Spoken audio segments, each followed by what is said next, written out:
suis pas dans mon setup habituel et je fais une vidéo qui a rien à voir avec Booktube, mais il y a plein de thématiques dont je peux parler dans mes vlogs où j'échange avec l'époxyse, mes abonnés sur Instagram notamment, sur le fait d'être une femme en 2025, sur le fait d'avoir la trentaine et de ne pas s'identifier à ce que la société voudrait de nous.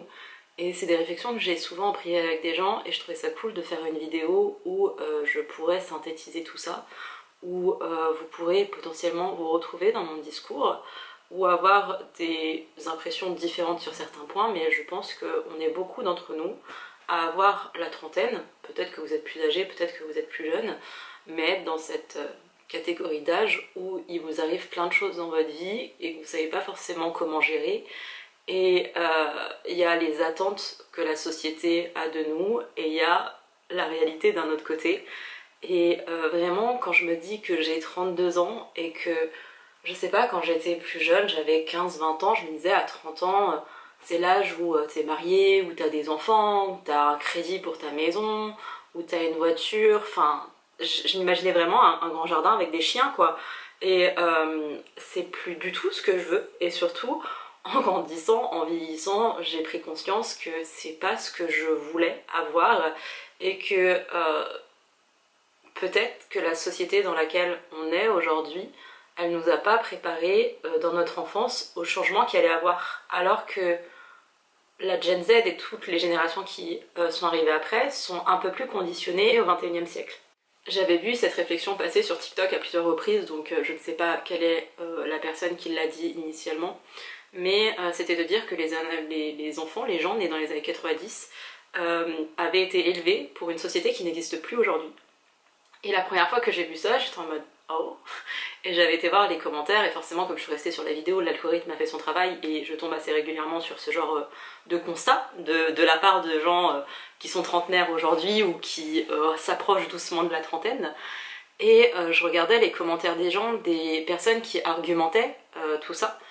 Du coup ça m'a permis d'avoir une réflexion là-dessus et je voyais aussi des commentaires qui étaient hilarants de gens qui disaient eh bien toujours célibataire, en ce moment en reconversion professionnelle et en train de songer à adopter un chat ou à prendre un deuxième chat. Et vraiment les commentaires des gens c'était genre bah moi je me suis découvert une passion pour la mosaïque, moi en ce moment je suis en train de faire des tasses en céramique, moi en ce moment en train de faire mon coloriage et de regarder en même temps les réponses des gens sur TikTok. J'étais en mode mais on a vraiment tous la même vie en fait. Et ça m'a fait beaucoup rire parce que moi d'un point de vue professionnel je sais exactement ce que je veux faire et je le fais déjà. C'est-à-dire que j'ai fait des études dans le sanitaire et social au lycée. Ensuite, j'ai un diplôme dans le social, dans l'éducatif. Et l'année dernière, j'ai repris mes études. Donc après 9 ans de diplôme dans l'éducatif, j'ai décidé de reprendre mes études pour faire aide-soignante dans l'optique de faire infirmière un jour et vraiment de me dire ok, je vais taffer à l'hôpital parce qu'en tant qu'aide-soignante, on peut bosser à l'hôpital alors qu'avec mon diplôme d'aide médico-psychologique, je ne pouvais travailler que dans des hôpitaux gériatriques. Autrement, je pouvais travailler dans tous les établissements médico-sociaux, mais pas à l'hôpital dans un service technique. Donc j'ai voulu faire aide-soignante, ça m'a vraiment plu, c'est un domaine que j'adore et je compte un jour, quand j'aurai trouvé un financement qui me satisfasse, quand j'aurai trouvé l'énergie aussi de me consacrer pendant 3 ans, c'est pas la même chose qu'une formation d'un an, hein, c'est 3 ans, à tout ça, j'ai envie de faire infirmière. Est-ce que après mon diplôme d'infirmière je m'arrêterai? Est-ce que je continuerai dans un master qui n'a rien à voir avec infirmière? Je pense que je resterai dans la biologie, dans tout ce qui touche ça parce que j'adore ça. Est-ce que je choisirai une spécialisation en tant qu'infirmière? Est-ce que j'irai travailler à l'hôpital? Est-ce que j'irai travailler en centre médico-sociaux? Est-ce que j'irai vraiment dans l'éducatif ou dans le social? Je ne sais pas du tout. Vraiment j'ai pas d'idée à ce niveau-là. Sur du long terme, j'adorerais ouvrir un village Alzheimer, c'est un projet que j'ai depuis très longtemps, mais je sais aussi que je n'ai pas les formations pour, et que je n'ai pas forcément trouvé des gens qui ont les mêmes ambitions que moi et qui comprennent mon projet, et en France ça peut être compliqué d'adapter tout ça. Donc voilà, pour le moment c'est une idée, ce serait genre mon rêve. Je sais qu'il y en a un à Gap de centres comme ça et j'aimerais pouvoir y travailler pour aussi me rendre compte et me dire est-ce que c'est vraiment ce que je veux, en sachant que je suis vraiment attachée aux personnes, au public qui ont des maladies neurodégénératives type Alzheimer. Bref, je sais exactement ce que je veux faire de ma vie depuis très longtemps. C'est-à-dire que petite je voulais m'occuper des animaux et quand j'ai compris que des gens pouvaient euthanasier leur animal préféré, notamment leur chien, pour des raisons financières, parce que en fait ça devient une plaie pour eux parce qu'ils l'ont adopté sur un coup de tête et que du coup des animaux en parfaite santé ont mis fin à leur jour, ça m'a refroidi et je me suis dit non. Donc j'ai été auprès des êtres humains. Et c'est comme ça que j'ai fait toutes mes études dans ce milieu-là et j'adore ce que j'apprends, j'adore apprendre des gens, j'adore apprendre de mes patients ou de mes résidents, j'adore apprendre de mes collègues qui ont le même métier que moi mais qui n'ont pas le même parcours. J'adore apprendre à mes collègues aussi, j'adore apprendre de mes supérieurs, j'adore apprendre des infirmières avec qui j'ai pu bosser, etc. J'adore. C'est vraiment quelque chose qui me nourrit et qui me fait du bien. Mais je sais que ce n'est pas le cas de tout le monde et c'est pas une mauvaise chose. Vraiment, j'avais un diplôme dans l'éducatif et 9 ans après j'ai décidé de reprendre mes études, certes pour un an, mais j'ai dû reprendre mes études, c'est-à-dire que moi je travaillais 10 heures par jour, je travaillais entre 5 et 2 jours par semaine, parce que je faisais des grosses semaines de 50 heures et des semaines de 20 heures. C'était mon emploi du temps classique, donc je faisais des grosses journées de 10 heures, et après j'avais 2 jours de repos, ou 3 ou 4, voilà. J'avais ma petite vie plan-plan, j'avais mon chat, j'avais mon appartement, je suis locataire, je tiens à le préciser aussi. J'avais ma petite vie tranquille et j'ai bouleversé tout ça pour devoir prendre ma voiture chaque matin, enfin me lever déjà bien plus tôt, prendre ma voiture, aller jusqu'à la gare, prendre le train, aller à Lyon, aller en cours. La galère de reprendre le train le soir, la route le soir entre la gare et chez moi, alors le matin je mets 10 minutes, le soir je mettais 25 minutes avec la circulation, et les révisions qui vont avec, parce que évidemment qu'en m'investissant dans cette formation, je voulais apprendre un maximum, certes pour valider mes modules, mais je voulais pas juste apprendre pour me dire bon bah ça me sert à avoir un diplôme, je voulais apprendre et comprendre tout ce que je faisais et compléter avec mes connaissances que j'avais déjà, de par mes études passées et de par mon expérience professionnelle, parce que ça m'a aussi servi. J'ai appris beaucoup de mes formateurs, j'ai adoré cette formation, moins les gens qui s'y trouvaient parce que je me suis retrouvée à nouveau dans ce système scolaire qui m'avait déjà trigger et qui... J'avais été harcelée au collège, donc ça a été très compliqué à gérer. Au lycée, j'avais 2 copines avec qui je traînais tout le temps, on était dans une filière professionnelle, donc en plus on restait que toutes les 3, on était les 3 meilleures de la classe, du coup on était vraiment dans notre petit cercle et on se mélangeait pas trop. Et après quand j'ai fait mes études supérieures, j'étais beaucoup en demi-groupe, enfin bref, c'était des formations pour adultes, donc c'est différent. Je pensais qu'avec ma formation d'aide-soignant, je serais entourée d'adultes responsables et qui ont conscience qu'on travaille en équipe, ou qu'ils vont travailler en équipe, donc il faut s'entraider et être bienveillant. Malheureusement, l'espèce humaine reste l'espèce humaine et j'ai réussi à avoir un petit groupe de copains, mais j'étais à nouveau confrontée aux gens qui répandent des rumeurs sur moi, au fait que parce que j'ai des facilités qui sont évidentes, mais parce que j'ai des facilités, que j'avais un vécu, parce que j'étais aussi rigoureuse dans mon travail, je me suis aussi attirée beaucoup de haine et ça a été un peu un petit coup de froid quand même. Mais malgré tout, je suis très contente de ma formation, j'ai eu des super résultats, j'ai vraiment vécu des expériences super avec mon petit groupe de copains en cours, avec mes formateurs. Et j'ai beaucoup appris sur moi au cours de cette formation parce que vraiment, j'ai tellement gagné en confiance en moi et j'ai vraiment été trigger par mon collège. Hein. J'ai vraiment été trigger par tout ça et ça a été très difficile à gérer, surtout quand t'es adolescent, qu'il y a plein de choses qui changent dans ta vie, que hormonalement parlant, c'est pareil, gros changement. J'ai vraiment mal vécu mon collège, donc de reprendre mes études plus tard, j'avais énormément d'appréhension. Il y a des choses qui se sont concrétisées, c'est là où j'ai appris que, en fait, je me connaissais bien maintenant, et que je pouvais dire merde aux gens. Et j'ai réussi à m'affirmer, à me dire, en fait, je m'en fous de ce que Pierre-Paul Jacques peut penser de moi. Parce que moi, je vais traîner avec des gens qui reconnaissent ma valeur, et qui savent qui je suis. Et en plus de ça, j'étais une bonne élève. Et je suis pédagogue dans la vie et j'aime aider les gens. Donc quand je faisais mes fiches de révision, les midis, quand on avait 1 heure, 1 heure et demie de pause, je ne sais plus, on mangeait et derrière je les faisais réviser. Alors on racontait notre vie, on rigolait et je les faisais réviser et j'avais mes fiches qui étaient très claires, je les ai partagées avec mes copains et c'était content aussi d'avoir quelqu'un qui les fait bosser. Et tous les gens de ma promotion avec qui je traînais ont eu leur diplôme. Et il n'y a qu'un seul de nos camarades qui a été en rattrapage pour 1 ou 2 épreuves. Et non, pour une seule épreuve. Et c'est l'épreuve où on n'avait pas pu taffer ensemble. Donc vraiment, je suis trop fière des gens avec qui j'étais. Et ces gens-là ont pu m'estimer et me reconnaître ma valeur. Et on s'éclatait bien, et on rigolait, et on faisait les cons. Et c'était trop cool, cet aspect-là. Et je pensais pas réussir à créer ça, parce que vraiment, quand je suis arrivée dans cette formation, j'étais dans mon coin avec mon bouquin, je ne parlais pas, mais les extravertis adorent les introvertis.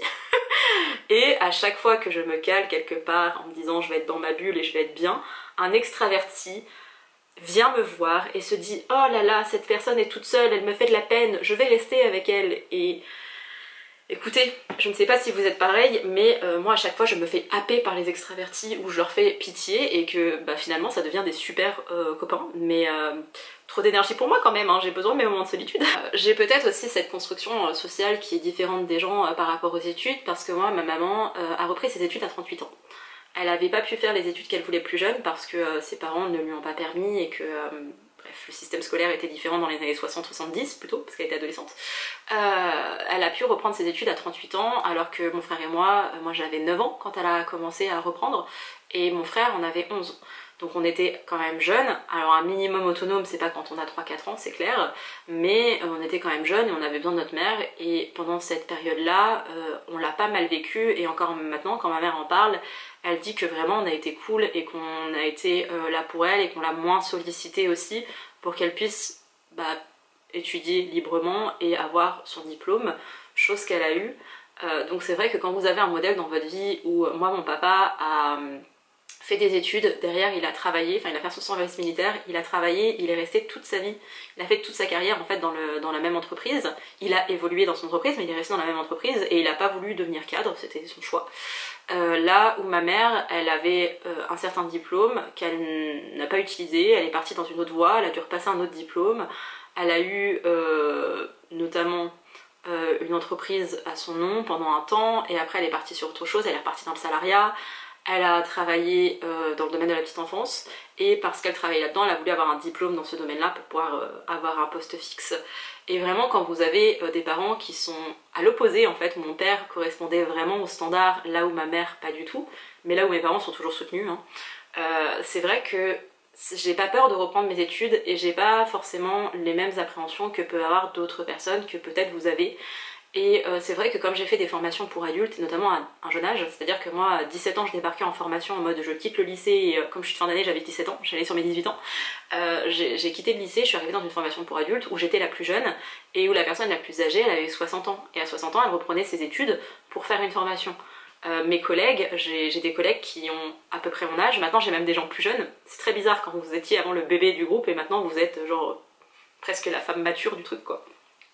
Mais j'ai beaucoup travaillé avec des gens plus âgés que moi, et j'ai commencé à véritablement bosser quand j'avais 20 ans, je crois, 21 ans, où j'avais vraiment trouvé ma voie, où j'étais... j'avais un temps plein, un CDI, etc.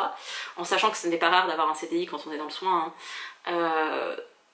J'ai beaucoup côtoyé des personnes plus âgées qui avaient aussi l'ambition de reprendre leurs études, et dans le soin, on a beaucoup ce truc-là de les aides-soignantes qui veulent devenir infirmières, les infirmières qui maintenant veulent reprendre leurs études pour avoir d'autres spécialisations, etc. C'est quelque chose de plus courant, donc peut-être que ça a façonné ma façon de penser et que j'ai pas le même ressenti que, entre guillemets, le commun des mortels, mais pour moi reprendre ses études c'est une chance, c'est un privilège, on est bien d'accord, tout le monde ne peut pas le faire pour des raisons financières, pour des raisons de temps et d'énergie. Je peux entendre qu'une personne qui a des enfants en bas âge, de se dire qu'elle va devoir changer complètement sa vie pour penser à son intérêt premier personnel, à se mettre en priorité, à devoir gérer ses propres devoirs, ses examens, etc. Je peux entendre que ce n'est pas possible. Je dis pas qu'il faut le faire, mais il y a beaucoup de gens qui vont aussi se mettre des idées en tête en disant non mais on fait ses études quand on est jeune, comme si en plus de ça, c'est peut-être le pire, c'est qu'on nous a fait croire que à 14-15 ans en fait, quand on fait les choix pour savoir dans quel lycée on va aller, on nous a fait croire que on savait ce qu'on voulait faire de notre vie. Donc on va dire que la plupart d'entre vous ont été en filière générale, donc à 18 ans, vous avez choisi une fac ou un BTS ou peu importe, une école qui allait vous apprendre le métier que vous allez faire pour le restant de vos jours. Faut savoir que de manière biologique, votre cerveau il arrive à maturation, vraiment, vous êtes un fruit mûr quand vous avez 25 ans. Donc on vous demande à 15 ans puis à 18 ans, enfin 15 ans, 16 ans et 18 ans de faire des choix pour votre avenir en vous disant que ce métier-là vous allez le faire au moins pendant 40 ans. À 18 ans tu sais pas ce que tu veux te faire ta vie. C'est pareil, moi je l'ai vu dans mon milieu professionnel, avant pour être infirmière, fallait passer des concours, fallait s'inscrire, fallait payer, c'était tout un système. Maintenant tout se passe avec post-bac, et les gens qui faisaient le concours d'infirmière, ils connaissaient le métier et les difficultés du métier et la réalité du métier. Maintenant on se dit, oh infirmière, elle porte une tenue professionnelle, elle pond des prises de sang. Oh là là, si vous saviez ce que c'était le métier d'infirmière, vous passez la moitié de votre temps à faire de la paperasse, à faire des transmissions, à devoir vérifier les gourdes des médecins et à faire des allers-retours avec le labo parce que, oh mon dieu, il y a des problèmes dans les toxiques. Vraiment, c'est plutôt ça la réalité d'une infirmière. Et je pense que c'est le cas pour plein de métiers où à 18 ans, on a une idée d'un métier qu'on aimerait faire en se disant « Ah bah ouais, ça pourrait me plaire de faire ça », mais est-ce que pour autant les études vont vous plaire, vous allez réussir, parce qu'on est toujours noté toute sa vie, et derrière, est-ce que le métier, véritablement, va vous plaire à 18 ans, on va dire vous finissez vos études à 22 ans, est-ce qu'il va vous plaire autant quand vous en aurez 40, quand vous en aurez 60? Est-ce que le métier que vous êtes en train de faire, il a encore une durée de vie? Il y a des métiers qui ont disparu au fur et à mesure des années, et les gens ont dû se reconvertir, et c'est encore le cas aujourd'hui. Il y a des études qui le montrent que vraiment des métiers de dans 20 ans, il y en a plein qu'on ne sait pas encore, qui n'ont pas encore été créés. Parce qu'on connaît pas les besoins de la population, on sait pas comment les choses ont évolué. Franchement, le Covid, personne l'avait vu venir, hein. Et pourtant ils nous ont tombé dessus. Alors nous, ça faisait des années qu'on se plaignait dans le soin et qu'on disait « Arrêtez de fermer des lits, arrêtez de nous payer une misère !» Les gens nous ont pas écoutés. Pourtant il y a eu plein de manifestations, hein. En 2018 ça a commencé je crois. On nous a pas écoutés, après on nous a applaudi en 2020 et maintenant c'est à nouveau la merde et les gens comprennent pas. Mais bref, on va pas parler de la santé en France parce que certes on a la carte vitale mais c'est plus forcément un privilège maintenant l'hôpital public. Toujours est-il que avant on cherchait pas un travail pour pouvoir s'épanouir, on allait plutôt s'épanouir je pense dans la famille, dans le fait de se marier, d'avoir des enfants, et maintenant on essaye de s'épanouir personnellement à travers autre chose. Parce que maintenant on s'interroge sur le fait de est-ce qu'on a envie de se marier en sachant qu'un mariage sur deux se finit par un divorce. Qu'est-ce qu'apporte le mariage si ce n'est... En fait le mariage c'est un contrat donc c'est plus forcément une preuve d'amour, donc les gens ont enfin compris que c'était un contrat, que ça nous lie à une personne. Faites des contrats de mariage mesdames, c'est très important de protéger ses biens. Les gens n'ont plus forcément envie de se marier, les gens n'ont plus envie forcément d'avoir des enfants parce que l'avenir fait peur, parce que maintenant on s'interroge et on se dit qu'est-ce que moi je peux apporter à un enfant. Avant on ne se posait pas la question, c'était la norme, c'était il faut faire des enfants. Est-ce que les femmes se posaient la question? Est-ce qu'elles avaient le droit de se poser la question? Est-ce qu'elles avaient le droit de disposer de leur corps comme elles le voulaient? Absolument pas. Maintenant, on a enfin un droit sur notre utérus, en tant que femme cisgenre, j'entends. On a enfin le droit de faire ce que l'on veut de notre corps et de décider si oui ou non on décide d'avoir des enfants. Je rappelle quand même que c'est une question qui est très mal vue pour les femmes, très culpabilisante, là où pour les hommes, ils ne vont pas dire ouvertement qu'ils ne veulent pas d'enfants, mais s'ils en ont pas, on va dire bon bah il a pas eu d'enfant. Là où une femme c'est oh, elle a pas eu d'enfant, ah, elle a pas pu en avoir. Non, elle n'en a pas voulu, ça peut être un choix. Donc arrêtez, enfin je sais que c'est pas forcément votre cas, mais il faut arrêter de questionner les femmes sur alors le bébé, quand est-ce qu'il va arriver? Hey! C'est pas comme ça. Franchement, j'ai l'impression qu'on est défini par notre utérus et notre capacité à avoir des enfants, quoi. Et tout ça est en train de changer, et il y a de plus en plus de couples qui décident de pas se marier, il y a de plus en plus de couples qui vraiment vont avoir des chats et des chiens, et alors ils les traitent pas comme leurs enfants, mais en tout cas ils ont pas besoin d'avoir des enfants par-dessus. On décide d'avoir notre propre confort personnel, on décide de se faire passer avant, plutôt que d'avoir des enfants parce que en gros il faut que l'espèce humaine perdure. On se dit ok, qu'est-ce qu'il faut pour avoir des enfants? Bah faut quand même avoir une bonne situation financière parce que ça coûte cher, que l'État aide mais bon pas tellement, et que bah, si on a envie que son enfant puisse faire tous les choix possibles et inimaginables, qu'il puisse s'inscrire au sport, qu'il puisse avoir une vie créative épanouie. En fait, du moment où on a pris conscience qu'un enfant ça existait et que c'était un être humain à part entière, on s'est dit qu'on voulait lui offrir la meilleure vie possible.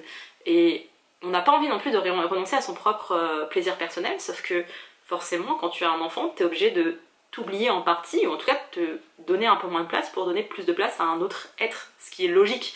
Mais maintenant on n'a plus forcément envie de ça. Et ça peut choquer des générations de nos parents ou de nos grands-parents pour certains. Moi c'est vrai que j'ai beaucoup... En fait quand j'étais plus jeune je pensais que je voudrais des enfants. En fait je me suis pas posé la question, et quand j'ai commencé à m'interroger je me suis dit mais est-ce que j'ai envie d'avoir un enfant qui aura les mêmes problèmes que moi en termes de santé mentale, en sachant que j'ai des problèmes d'ADN, c'est très bizarre dit comme ça, mais biologiquement parlant, au niveau de ma famille et de l'hérédité, il y a certaines maladies qui sont... que je transmettrai à mes enfants. Est-ce que j'ai envie d'imposer ça à des enfants? Est-ce que je serais une bonne mère? Et vraiment, à toutes ces questions, la réponse est à chaque fois non, je ne serai pas une bonne mère. J'ai eu plein de réflexions par rapport à tout ça, et je me suis dit, mais en fait, je n'ai pas ce désir-là. Je n'ai pas envie d'être mère, je peux materner les gens, j'ai un côté très bienveillant, de prendre soin de soi, ça se retrouve dans mon travail, mais je suis comme ça avec les gens au quotidien, où j'ai tendance... Alors materner ce serait peut-être pas le bon mot, mais je vais féliciter les gens, je vais les encourager dans ce qu'ils font, même si j'ai peur, je leur dis bah voilà les pour et les contre, j'essaye d'être entre guillemets impartiale. Je suis pas sûre que j'arriverai à faire ça avec un enfant, un truc qui dépend de moi. Je suis pas sûre que j'arriverai à gérer au quotidien et je me suis dit bah en fait c'était pas sûr, juste non. Et c'est vraiment, est-ce que je suis prête à renoncer à ma liberté, au fait que sur un coup de tête je peux aller voir un concert parce que j'ai décidé de le faire. Ça je ne veux pas renoncer, je ne veux pas renoncer à ma liberté pour un être humain qui est sorti de mon corps ou que j'ai adopté quoi. Du coup à partir de là je me suis dit je ne veux pas d'enfant, j'ai assumé ce choix et je trouve ça important d'en parler.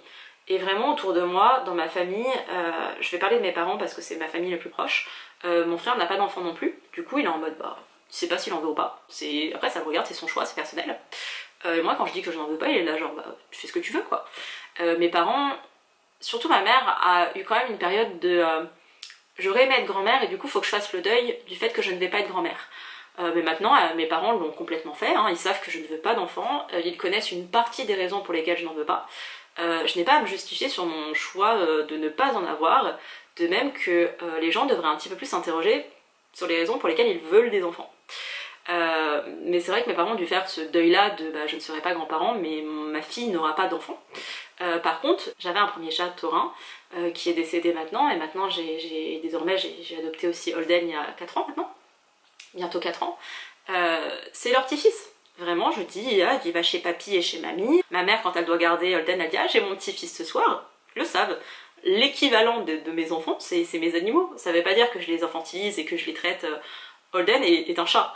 Holden est un chat, donc j'ai beau vouloir le papouiller, le câliner, Holden quand il n'a pas envie, il n'a pas envie.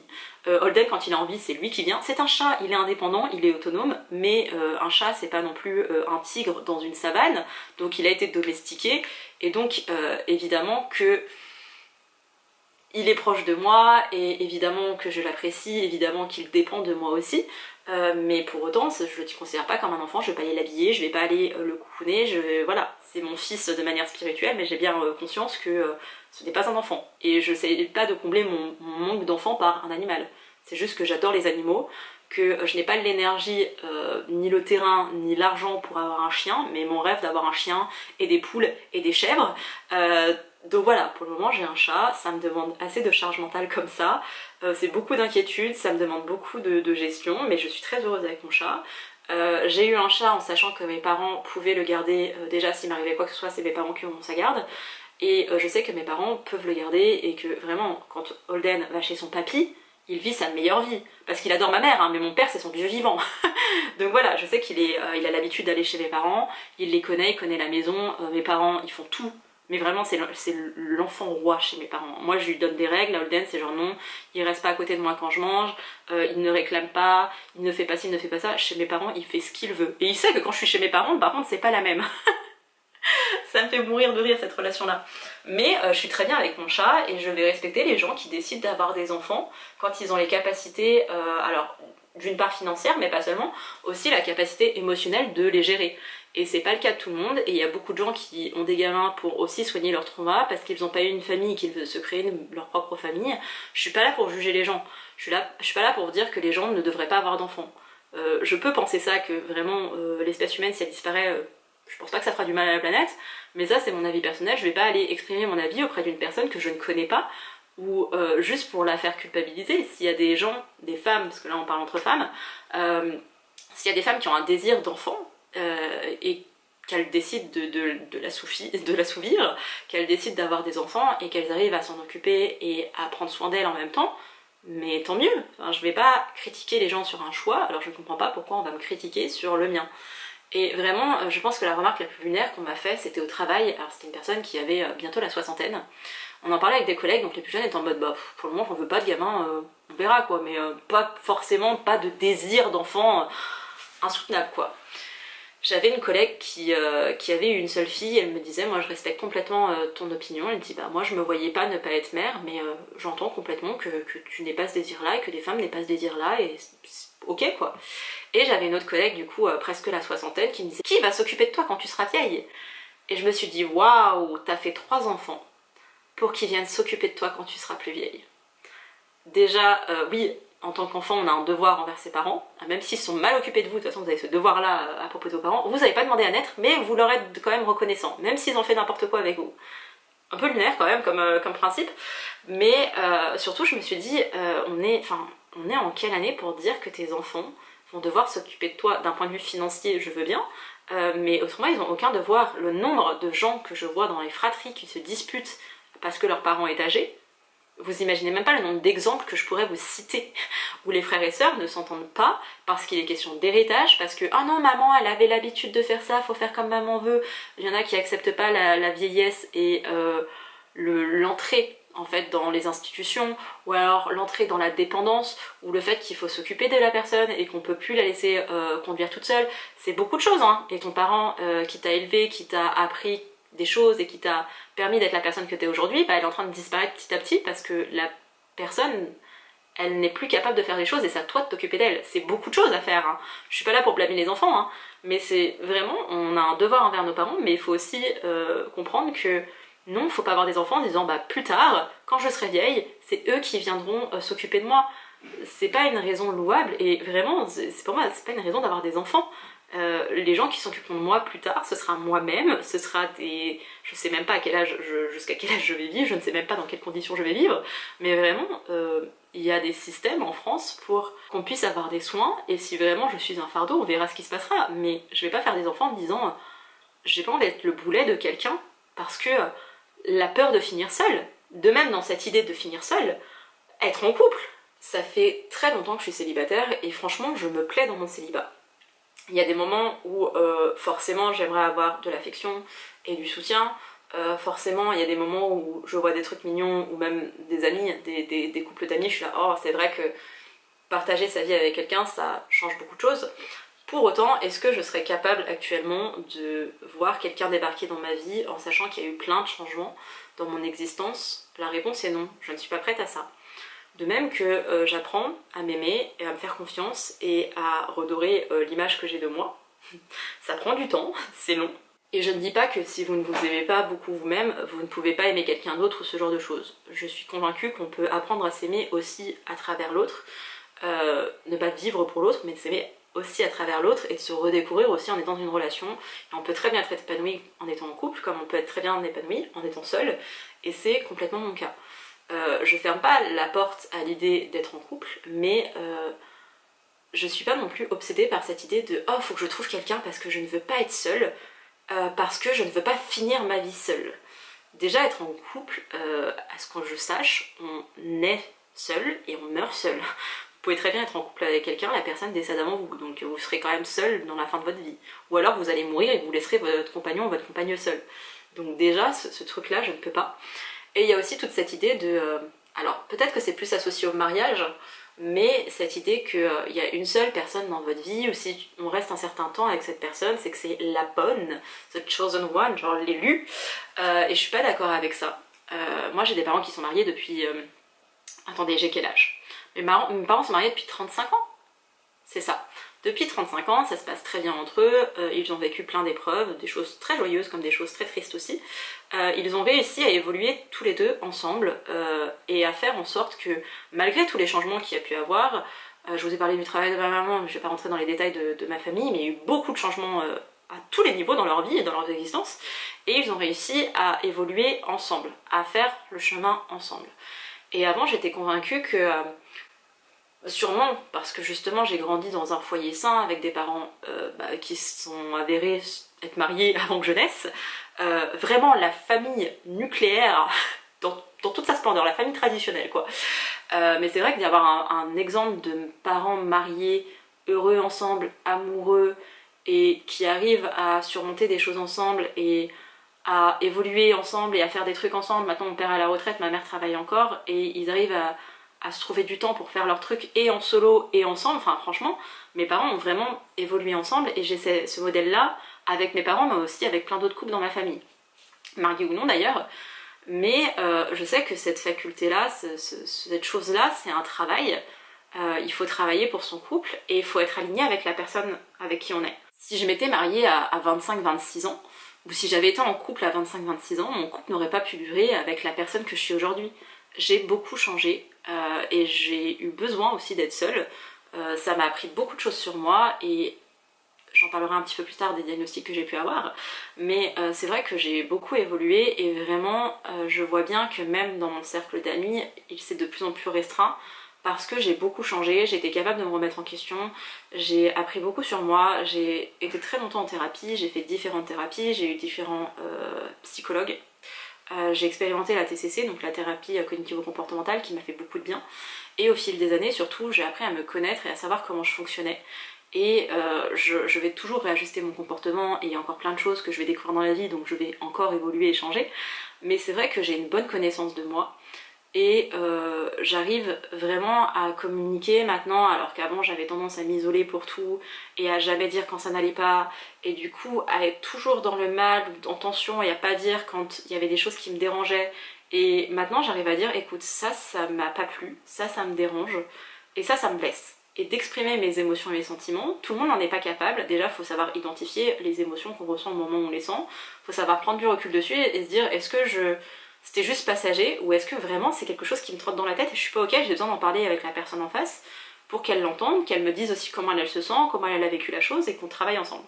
Et je vois bien que d'un point de vue amical, d'avoir des relations saines comme ça, tout le monde n'est pas préparé à ça, tout le monde n'a pas fait ce chemin que j'ai fait dans sa vie, tout le monde n'a pas envie d'avoir une amie qui analyse beaucoup, qui est beaucoup dans l'écoute et le partage et dans l'introspection. Tout le monde n'est pas prêt pour ça.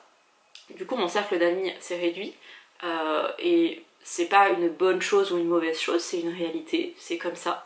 Mais c'est vrai que si j'avais été en couple, on va dire vraiment, on va partir du mariage, si j'avais été mariée à 25 ans, 26 ans là, et que aujourd'hui, par miracle, mon mariage aurait survécu, ça veut dire que la personne aurait évolué en même temps que moi. Ça veut dire qu'elle aurait fait le même travail sur elle-même parce que moi j'aurais besoin d'être alignée avec cette personne. Si la personne elle n'arrive pas à se remettre en question, si la personne elle a des traumas sur lesquels elle ne travaille pas, si je deviens en fait la babysitter, parce qu'on va parler des hommes, hein, si je deviens la babysitter d'un mec, moi ça m'intéresse pas. J'ai pas envie d'avoir un gamin à la maison. Je veux pas un gamin de 30 ans, de 30 et quelques années, qui soit mon mec à qui je dois tout faire parce qu'il ne sait rien faire, parce qu'il n'a pas appris dans la vie et qu'il ne décide pas d'apprendre encore aujourd'hui.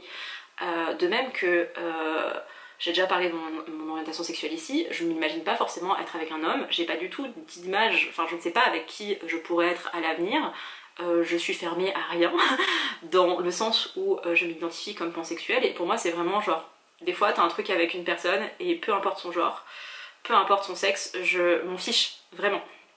Du coup c'est vrai que en fait plus je vois les hommes, plus j'apprends des choses de la part d'amis, plus je les fuis. Vraiment je me dis, je m'imagine de moins en moins avec un homme, et imaginons que je sois avec un homme, oui j'ai des standards élevés, parce que j'ai grandi dans une famille saine, avec un père qui s'est très bien occupé de moi. Si vous avez vu le K-drama La vie portera ses fruits, mon père c'est un grand chic, mais encore plus haut que ça. C'est-à-dire que mon père, il s'est très bien occupé de mon frère et moi, il a vraiment fait notre éducation. Mon père avait des horaires de bureau, là où ma mère avait des horaires en décalé, donc elle était moins présente que mon père physiquement parlant, et mon père s'est vraiment investi dans tous les pans de notre vie, aussi bien aller faire les achats pour l'école, que d'aller aux réunions parents prof, que de nous emmener chez le médecin, enfin vraiment tout ce qu'on associe plutôt aux femmes et aux mères, mon père a tenu ces rôles-là, comme ma mère. Du coup c'est vrai que moi j'ai grandi avec un père, j'ai du mal à dire qu'un homme est féministe, mais en tout cas mon père c'est vrai que moi j'ai un père qui a toujours fait à manger, qui a toujours fait le ménage, je vous ai dit, mon père est à la retraite, comme ma mère travaille, mon père gère tout à la maison. C'est lui qui fait à manger, c'est lui qui fait les courses, c'est lui qui prépare tout, qui prépare genre même la nourriture de ma mère comme ça pour le travail, elle a pas à réfléchir à ce qu'elle va manger. Vraiment il est aux petits soins avec ma maman, le romantisme dans toute sa splendeur. Mais pour moi c'est la logique et c'est la norme. Et ensuite quand je me suis intéressée au féminisme, je me suis rendu compte que ça ce n'était pas la norme, sauf que quand tu grandis avec un père qui fait pas partie des standards, t'es en mode mais en fait mon père c'est la base, c'est ce qu'on devrait tous avoir comme père et comme homme dans sa vie, sauf que la réalité c'est pas ça. Donc évidemment que quand vous avez des standards qui sont là et qu'après vous voyez les charreaux qui existent, voilà, je ne veux pas m'occuper d'un gosse qui soit mon copain en fait. Je ne veux pas être celle qui porte la charge mentale, je n'ai pas envie d'être celle qui doit tout anticiper parce que oh là là t'inquiète on a le temps, ou alors ah mais t'es sûre qu'il faut faire ça? Bah oui. J'ai pas envie d'être celle qui va devoir l'emmener chez le médecin parce qu'il est malade et qui oh non mais j'ai peur ou j'aime pas ou machin. on soupire, on souffle, hein. Et on sait que la charge mentale, même quand les mecs ils sont au top, il y a quand même une charge mentale qui est mise sur le dos des femmes, où on nous parle de notre horloge biologique et de notre utérus en tant que femme cisgenre comme si c'était la chose de notre corps qui existait.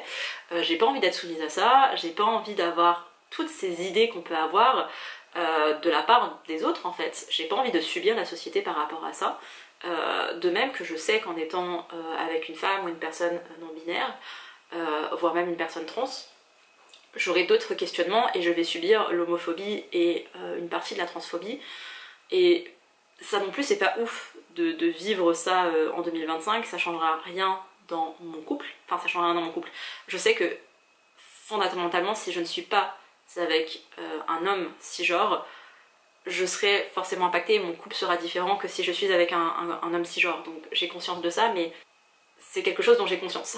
J'ai beaucoup de copines, de filles que je connais qui ont toujours tout donné pour être dans une relation. Alors ma psychologie de comptoir fait que toutes ces personnes ont eu des problèmes avec leur père. Du coup je suis en mode c'est quand même bizarre, hein, parce que soit le père n'était pas du tout là, soit le père était là mais il n'a pas assuré sa fonction de père. Je n'ai pas envie de rentrer dans les détails, peut-être que ma théorie est très fausse, mais j'ai eu beaucoup de copines qui donnaient tout par amour, qui ne pouvaient pas être seules, qui avaient besoin d'être en couple pour exister quelque part. Et moi, c'est quelque chose qui m'attriste. Et peut-être que vous êtes comme ça, vous avez eu besoin d'une relation pour vous épanouir, vous avez besoin de créer votre propre famille, et vraiment, c'est votre vie. Je suis pas là pour vous juger ou pour juger votre existence. Mais c'est vrai que moi, dans mon cas, je ne me vois absolument pas être avec une personne pour m'épanouir. Dans le sens où j'arrive à m'épanouir moi-même, où j'ai mes propres hobbies, etc. On en parlera un petit peu plus tard, mais j'ai réussi à m'épanouir toute seule, et si je dois être en couple avec une personne, je veux que cette personne elle ait ses propres passions, qu'elle ait ses propres hobbies, lubies ou que sais-je, et que on décide d'être ensemble en mode ok, on est complète chacun de notre côté, mais ensemble on arrive à créer un truc meilleur, ou à se rendre meilleur l'un de l'autre, ou à vraiment s'apporter une plus-value. Vraiment, j'ai une vie qui maintenant est plus ou moins stable, où je me sens mieux, où je me sens bien avec moi-même, et pour accepter que quelqu'un vienne faire partie de ma vie et bouleverse mon quotidien, je ne veux pas n'importe qui, je ne veux pas être le boulet de quelqu'un, je ne veux pas être le fardeau de quelqu'un, et vice-versa. Donc c'est vrai qu'à partir de là, je ne recherche pas absolument une relation. Si jamais un jour je trouve quelqu'un qui me correspond, où on a les mêmes valeurs, où j'ai quand même envie qu'on soit différent, parce que l'introvertie casanière que je suis, si elle a pas quelqu'un pour lui dire viens on bouge un peu, je ferai pas grand chose. Et je sais que quand je suis entourée d'introvertis, j'ai tendance à prendre le lead en fait, à devenir genre la leader et faire les choses. Et ça m'épuise d'être celle qui est toujours en train de proposer, de faire. Vraiment c'est juste que si je ne fais rien, les gens ne font rien et je ne peux pas me satisfaire d'un truc statique. Du coup je suis obligée de prendre le lead et la personne ne prend jamais en face et c'est compliqué. C'est pour ça que je sais que moi il me faudra quelqu'un d'extraverti ou quelqu'un qui sorte ou qui fasse des trucs, qu'il ait ses délires, qui parte tout seul et qu'à des moments c'est genre tu veux venir et là je me dis ok, on va faire un effort. Mais je suis très bien toute seule et vraiment je ne me ferme pas de porte dans le sens où ah non mais si je rencontre quelqu'un de génial, non c'est hors de question, je suis anti-homme, je suis anti-relation amoureuse. C'est pas ça, c'est juste que je ne recherche pas ça et je me dis pas que ma vie est foutue si je ne trouve pas, si je finis pas en couple en fait. De même que je pourrais être en couple pendant 3 mois et être très épanouie pendant 3 mois et plus avoir personne, comme des gens qui sont ensemble depuis 10 ans et qui ne sont plus épanouis mais que ça fait peur de quitter la personne et de tout recommencer, d'apprendre à exister pour soi. J'entends toutes ces choses là et c'est aussi pour ça que je ne veux pas perdre du temps, perdre de l'énergie dans une relation qui sera entre guillemets inutile ou qui ne m'apportera pas quelque chose en plus que j'ai actuellement. Et peut-être que c'est un standard trop, là je parle même pas de critères physiques parce que j'en ai pas vraiment, je parle même pas de critères en termes de caractère.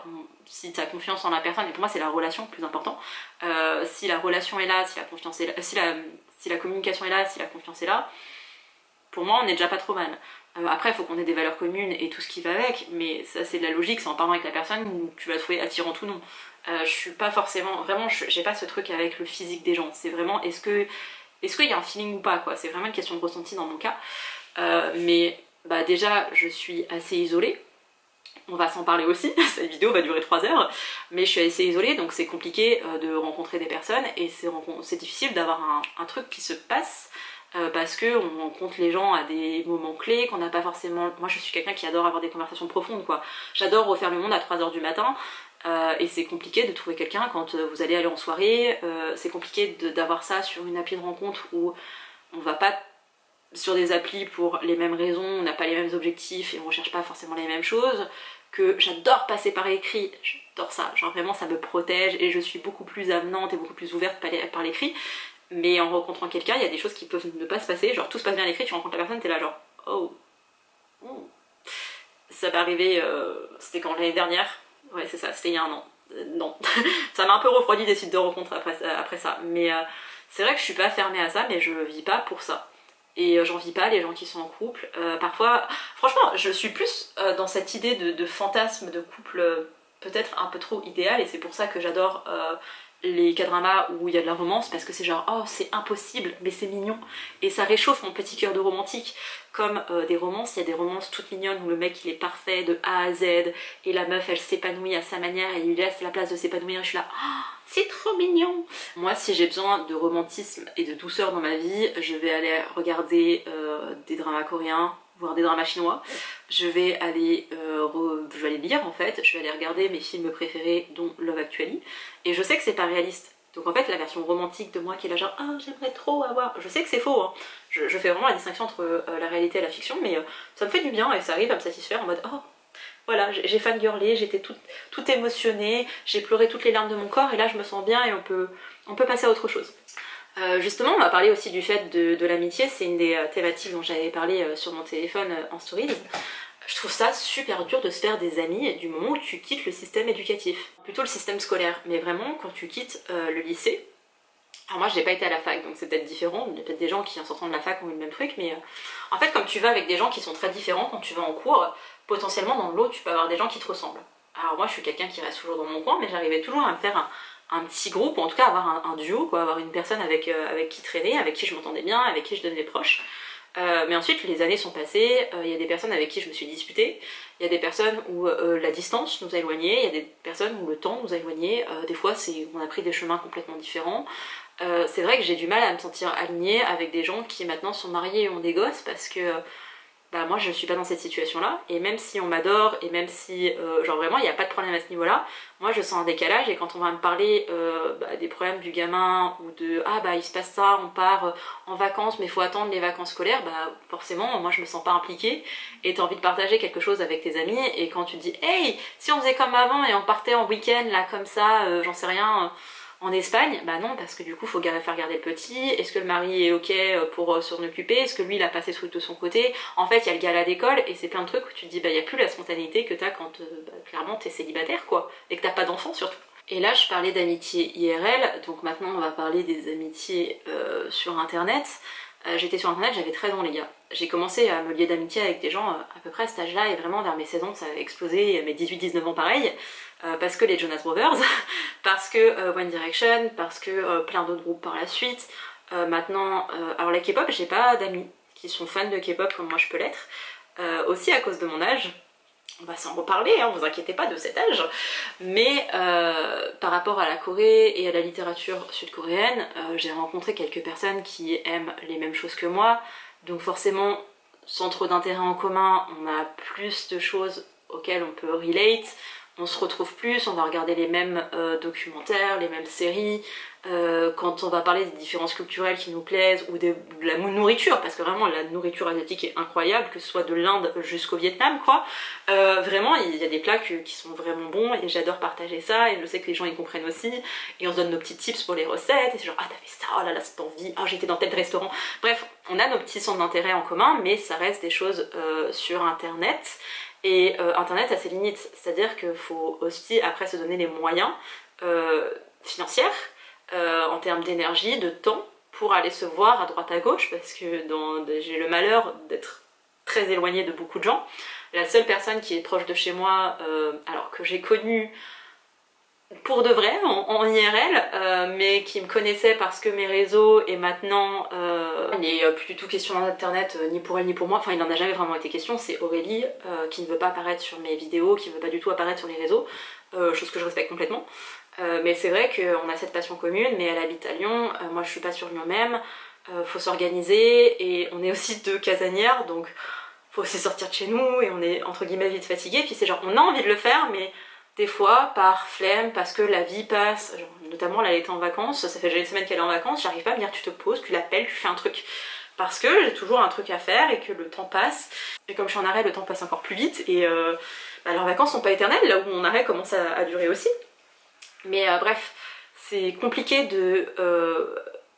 En fait, j'adore internet parce que ça permet de rencontrer des gens, mais à un moment donné, j'ai envie d'avoir du réel. Et tout le monde n'a pas envie de ça, il y a des gens qui ont envie de se contenter d'une relation virtuelle quelque part, c'est pas pour autant qu'elle est moins vraie, hein. Mais c'est vrai que je regrette que les gens avec lesquels je sois le plus connectée, bah, ils soient pas proches de chez moi, alors peut-être pas mes voisins, mais dans un périmètre d'une trentaine, cinquantaine de kilomètres, où on pourrait s'organiser, où on pourrait faire des choses, bah là du coup je suis tout de suite freinée, et il y a ce truc de distance, et vraiment à des moments t'aimerais juste te dire, vas-y, on s'appelle, viens on va en librairie, on fait une sortie d'1 heure, on rentre chez soi, fin de l'histoire, et ça je n'ai pas ça. Et j'habite dans une ville moyenne, donc je me doute hein, qu'il y a des lecteurs, on a énormément de librairies dans la ville, il y a des lecteurs, il y a des gens qui aiment probablement la K-pop autant que moi, en sachant que... Regardez-moi ce t-shirt magnifique de Oshi le 17. Vous allez avoir un son pourri, mais regardez. Ah, il est trop beau, je suis fan. J'ai 32 ans, et dans l'esprit des gens, je devrais être mariée. Alors j'ai un CDI, je remplis quand même cette petite case. J'ai un CDI, mais je devrais être mariée, je devrais être en couple depuis longtemps, je devrais penser à avoir des enfants ou penser à acheter. Moi actuellement je n'ai pas de voiture, potentiellement j'en ai trouvé une. On en est là, sauf qu'il va falloir que je la rembourse parce qu'elle coûte un rein pour moi et qu'avec cet argent je préférerais clairement me faire mon meilleur road trip dans plusieurs pays d'Asie. Hein. Mais voilà, je corresponds pas à ce qu'on imagine d'une personne de 30 ans. J'ai aussi une mentalité qui fait que... Enfin déjà j'ai un physique où apparemment je fais plus jeune que mon âge. C'est quelque chose qu'on me dit assez souvent. Les gens ne voient pas trop mes cheveux blancs, mais maintenant il y en a de plus en plus, hein, mais c'est pas un problème, hein, parce qu'on vieillit. Mais c'est vrai que quand on me rencontre, on me donne en général 25-26 ans, j'en ai 32. Je prends pas ça pour un compliment, je sais que pour les gens c'en est un, donc je suis là genre bah merci, bah en fait non. Et quand ils commencent à discuter avec moi, ils me disent non c'est vrai que t'as pas pu vivre autant de choses dans ta vie en étant si jeune. Si seulement ils le savaient. Mais du coup ils me disent ah oui, quand je dis que j'ai 32 ans c'est genre ah oui bah maintenant que je t'entends parler ok ça fait sens, mais tu fais plus jeune. Donc c'est vrai que j'ai tendance à être amie soit, ou bien à m'entendre de manière générale, soit avec des gens beaucoup plus âgés. C'est aussi pour ça que j'adore la gériatrie, parce que c'est vraiment... j'adore les petits vieux. Hein. Alors j'adore les petits vieux quand ils sont en institution. J'aime pas les petits vieux dans la vie de tous les jours parce que je peux pas. Mais professionnellement j'adore les petits vieux quoi. Et dans ma vie perso je me rends compte que je suis très souvent amie avec des gens plus jeunes que moi parce que ils ont cette même... c'est pas immaturité mais cette même insouciance que j'ai. Moi c'est, enfin genre vraiment mes préoccupations ça va être de suivre l'actualité de mon groupe de K-pop préféré, donc Seventeen, de regarder tout ce qu'ils peuvent faire, de fangirler devant eux, parce que depuis que je suis ado je suis une grosse fangirl et que je vis pour ça, et que j'adore ça, et que ça me permet, en fait il me procure du bonheur, de la joie. La K-pop c'est très formaté, donc évidemment que ce que je vois à travers leurs émissions, je sais que tout est construit pour donner une certaine image de chaque membre et que tout est calculé à l'avance, j'en ai parfaitement conscience. Et je suis contente d'avoir découvert la K-pop si tard parce que plus jeune, je pense que je serais tombée dans le truc de oh, ils sont vraiment comme ça dans la vie et je les aime et ils sont tous parfaits. Comme si il n'y avait pas des pourritures. Hein. Mais c'est vrai que j'ai toujours été une fangirl et Seventeen est arrivé au bon moment de ma vie. Musicalement, j'adore ce qu'ils font. Et il y a beaucoup de contenu par rapport à eux. Et Oshi, mon membre préféré, petite anecdote assez drôle, j'étais fan de Oshi, mais je ne savais pas qu'il faisait partie du groupe Seventeen. Et le pire, c'est que j'arrêtais pas d'écouter la même chanson de Seventeen qui s'appelle Hot notamment. Et avant ça, il y en avait une autre que j'écoutais, mais je ne sais plus laquelle c'était. C'était peut-être Rock With You, je ne sais plus. Enfin bref, j'écoutais les chansons de Seventeen sans savoir que c'était Seventeen, et j'étais fan de Oshi sans savoir qu'il faisait partie du groupe Seventeen. Voilà. Quand après mes deux neurones se sont connectés, et que le troisième est arrivé par-dessus, oh là là, ça a été genre incroyable. Oshi restera toujours mon préféré parce que beaucoup d'énergie et tout ça, mais il va bientôt faire son service militaire, donc je suis triste. En sachant que quand j'ai découvert notamment la culture coréenne avec les K-dramas, je suis tombée amoureuse de Park Bo-gum et le bougre s'est barré 2 ans à son service militaire, et évidemment il a décidé d'être dans la marine, donc c'était pas 18 mois, c'était 2 ans de service militaire. Ensuite j'ai eu le droit à Suga qui part à son service militaire. Voilà, et maintenant il est revenu et on ne le voit pas, parce que évidemment Suga est resté Shuya, donc je suis triste. Et maintenant je vois un à un les membres de Seventeen en train de partir à leur service militaire, et c'est compliqué à gérer. Mais ça va aller. Dans mon délire, j'ai réussi à faire adhérer ma mère à Seventeen, donc maintenant elle les écoute. Maintenant, bon, elle reconnaît que Bruno, mais c'est pas grave, déjà elle a son préféré. Je lui ai fait regarder le Nana Tour, genre une émission de Seventeen qui est disponible sur Viki, en partie si jamais vous voulez regarder. Et voilà, j'ai réussi à l'intégrer dans mon délire. Là, j'ai voir Stray Kids en concert, si j'avais su, j'aurais pris une place. Elle écoute pas forcément les musiques, mais elle veut trop découvrir un concert de K-pop. Et quand BTS va venir en tournée, ma mère m'a dit oui. Elle m'a dit ça va me coûter cher, j'ai dit oui. Elle m'a dit autant que Taylor Swift, j'ai dit sûrement. Parce que ma mère est aussi fan de Taylor Swift, et qu'elle a été la voir en concert du coup, avec moi. Mais c'est vrai que ma mère, elle s'est intéressée à la culture sud-coréenne, elle s'est beaucoup intéressée à l'histoire contemporaine, et elle adore aussi... En fait, elle aime toute l'histoire de la Corée. Parce qu'elle adore l'ère de Joseon aussi, elle adore les K-dramas, on va aller en Corée ensemble, on va faire Corée-Japon du coup. Je l'ai embrigadée dans ma passion de l'île de Jeju et je suis trop contente d'avoir ma mère avec qui je partage tout ça. Mais c'est vrai que j'ai pas forcément d'amis qui partagent mon amour pour Seventeen. Les fans sont généralement très jeunes, elles n'ont pas les mêmes préoccupations, elles n'ont pas la même façon non plus, forcément je les mets pas toutes dans le même panier, hein, mais d'aimer un groupe et ce que moi je peux trouver dans un groupe, les gens vont pas forcément voir la même chose et c'est aussi un monde particulier la K-pop, ou peut-être que c'est parce que j'ai grandi et je suis plus vieille maintenant, parce que vraiment quand je vois les fans hystériques qu'il y avait des One Direction notamment, parce que c'est ceux que j'avais été voir en concert, je me dis que non, je pense que c'était la même chose, c'est juste que comme j'étais dedans, je voyais pas comme ça, j'avais pas le même regard. Maintenant c'est quelque chose qui m'effraie parce que je connais pas tout de la K-pop, je connais pas toutes des chansons, en plus c'est du coréen, donc comment vous dire que je veux pas chanter du yaourt, sauf que je connais pas les mots, ou je connais un mot sur 18. Du coup c'est genre, oh purée, mais comment elles font pour connaître? En fait elles savent même pas ce qu'elles chantent, ou alors elles ont appris le coréen, et il y a aussi une fétichisation, du coup je suis en mode, attends mais... Puis moi je les vois vraiment beaucoup, il y a beaucoup d'idoles que je vois comme des enfants parce qu'ils sont plus jeunes que moi, donc à chaque fois je suis là genre, ça pourrait être mon enfant. Il y en a vraiment littéralement, ça pourrait être mes enfants quoi. Du coup j'ai aussi un rapport un peu compliqué avec les idoles de K-pop et tout, et bah, quand vous êtes plus jeune vous avez pas le même rapport, il y a le truc de tu sais très bien que tu sortiras jamais avec cette personne mais tu peux avoir une sorte de fantasme, que sais-je, et moi ça je l'ai pas forcément. Alors je peux reconnaître qu'il y en a qui sont très beaux, mais c'est pas pour autant que je pourrais pas écrire des fanfictions sur Seventeen malgré mon amour pour eux, alors que j'ai écrit je ne sais pas combien de fanfictions dans ma vie. Du coup, ouais, je trouve pas forcément des gens qui aiment la K-pop, qui ont mon âge ou qui comprennent la façon dont j'aime certains groupes. Ou alors, il y a des gens qui ont déjà été en Corée, qui ont déjà découvert plein de choses par rapport à la culture sud-coréenne que moi je n'ai pas découvert. Et je pense qu'il y a une forme de jalousie de ma part, où je me dis, bah moi aussi j'aimerais que ça m'arrive. C'est pas forcément être jalouse, plutôt être envieuse et me dire, moi aussi j'aimerais que ça m'arrive, moi aussi j'aimerais pouvoir le faire maintenant. Mais en même temps, j'ai pas les moyens, j'ai pas le temps de le faire comme je voudrais.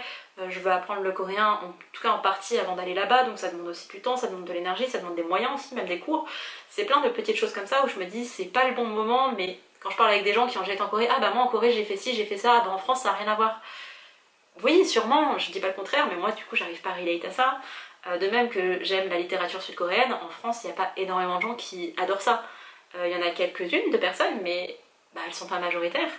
Et quand je vais avoir des bouquins que j'adore et en parler à quelqu'un, la personne, des fois, elle va être freinée parce que bah, c'est coréen et que bah, c'est des gens qui vont lire. Alors, c'est coréen, c'est pas forcément le fait que ce soit coréen, mais c'est genre c'est du contemporain ou de l'historique, là où ils vont lire de la romance ou peut-être pas de la dark romance, je connais personne qui en lit. Mais ouais, ça va être de la romance, du coup, je suis là, bah non, j'ai pas de bouquin coréen en romance. Enfin, pas de la romance pure et dure, quoi, donc je suis en mode bon. Et bah je sais pas comment intéresser les gens et ouais c'est compliqué de se faire des amis, c'est compliqué de créer des liens en sachant que je suis très amicale en fait sur les réseaux parce que vraiment j'y suis depuis mes 13 ans hein, donc ça fait... je viens de faire le calcul rapidement, ça fait 19 ans. Ça fait 19 ans que je suis sur les réseaux sociaux les gars, c'est waouh. Il y a des gens qui regardent cette vidéo, genre ils sont nés quand moi je débutais sur les réseaux. Mais ouais, ça fait 19 ans que je suis sur les réseaux sociaux, j'ai toujours eu plus ou moins une communauté qui me suivait, j'ai toujours eu des gens qui me suivaient à l'époque pour mes écrits, maintenant pour mes vidéos, pour mes petits blabla, pour avoir mes avis de lecture et ce qui va avec. Mais le problème c'est qu'on est dans un lien parasocial où les gens me connaissent à travers mes réseaux sociaux et ce que je peux dégager, ce qu'ils peuvent voir aussi en moi, ce qu'ils projettent. Mais ça c'est entre guillemets le personnage public de Pauline, et il y a Pauline dans le privé. Et c'est pas la même en fait, et c'est évident que je vais essayer de mieux me montrer à l'écran, que derrière il y a toujours du montage, donc déjà on n'est pas sur du direct, quand c'est du différé on peut faire croire tout ce qu'on veut, hein. Je peux me faire le meilleur portrait de moi comme le portrait le plus dégueulasse qui soit, hein. En direct c'est plus compliqué quand même, ou alors faut être vraiment fin manipulateur, ou très sûr de soi, mais c'est pas mon cas ni l'un ni l'autre. Et c'est aussi pour ça que j'ai du mal avec le direct, parce que j'ai peur d'être prise dans mes flots de pensée, dans une sorte de brainstorming, et qu'en fait je dise des choses que je pense pas forcément, mais parce que je suis dans ce truc de... En fait je suis en train de process, et je le dis à voix haute, et après je vais donner la finalité de mon avis avec du recul, mais les gens sont pas là pour ça. Et j'ai plus de mal avec le direct parce que j'arrive pas à être... Je suis pas bonne en spontané, et que je m'angoisse beaucoup trop en fait, et que plus j'angoisse, plus je parle, et je parle vite, et je pars dans tous les sens, et c'est pas fait pour moi, et qu'il y a des gens qui sont bien plus doués pour ça. C'est vrai qu'il y a ce lien parasocial qui existe, où des gens vont projeter des choses sur moi, ou alors on va se retrouver, vous allez vous retrouver en moi sur certaines choses, et vous connaissez des choses sur moi que moi je ne connais pas sur vous. Et il y a des personnes qui vont venir dans notamment mes DM, hein, c'est là où il y a le plus de choses qui se passent, pour me parler de choses sans comprendre que moi je n'ai pas leur contexte à eux, que eux ils ont interprété parfois les choses d'une certaine manière, ou qui pensent qu'à un moment donné, parce que j'ai dit quelque chose, ils vont le reprendre et dire ah oui quand t'as dit ça moi je me suis retrouvée, ils vont me livrer leur histoire personnelle, et je suis en mode ok mais là tu overshare, il y a trop de choses que tu partages avec moi, et moi j'étais pas prête à ça, parce que moi je fais des vidéos pour occuper des gens, c'est un petit peu... je sais pas comment vous dire ça, mais vraiment j'adore faire des vidéos, et j'adore discuter avec des gens, mais c'est pas un métier que je veux faire, c'est vraiment être dans le lien. Moi je le dis souvent, hein, mais maintenant je fais vraiment des vidéos pour le fun, parce que ça m'amuse, parce que j'aime partager mon avis, parce que derrière, vraiment j'ai des super conversations avec des gens, mais pour moi c'est pas de l'amitié, et en plus je suis amicale, je suis vraiment friendly comme meuf sur les réseaux, donc quand les gens viennent me parler, j'ai mon côté à la fois soignante qui ressort, et en même temps ce côté chez moi très empathique, qui fait que quand les gens arrivent avec une problématique, avec des interrogations, je vais prendre le temps, souvent en vocaux, de donner des expériences que j'ai pu avoir dans ma vie, parce que j'ai un panel de gens et d'expériences autour de moi, et que j'ai beaucoup process sur moi, du coup je peux conseiller, je sais très bien donner des conseils aux gens, je sais très bien écouter, à mon grand dame, mais je suis bonne pour ça. Du coup les gens viennent me voir et ils ont du réconfort, mais en fait la relation est quand même à sens unique, parce que je réponds à quelque chose de quelqu'un, mais elle avait une problématique, j'y réponds parce que à la base elle était venue par rapport à quelque chose que j'ai pu dire dans une vidéo et qui lui a fait écho. Et je regrette un peu ce lien parasocial, parce qu'il y a des personnes qui vont me considérer comme leur amie alors que moi je les connais pas, et à contrario il y a des gens avec qui je m'entends bien, mais je sais aussi qu'ils peuvent avoir ce truc de oh, c'est Pauline, comme si j'étais genre déesse Tay quoi. Genre Taylor elle vient me parler demain, je serai en mode oh, comme quand Margot la première fois elle parlait de moi en vidéo, j'étais comme une folle, j'étais vraiment une grosse fangirl, parce que j'étais là mais c'est Margot Lisseuse. Alors entre temps c'est quand même régulé parce qu'on s'est parlé, elle est déjà venue chez moi etc, mais c'est vrai qu'il y avait ce truc de oh.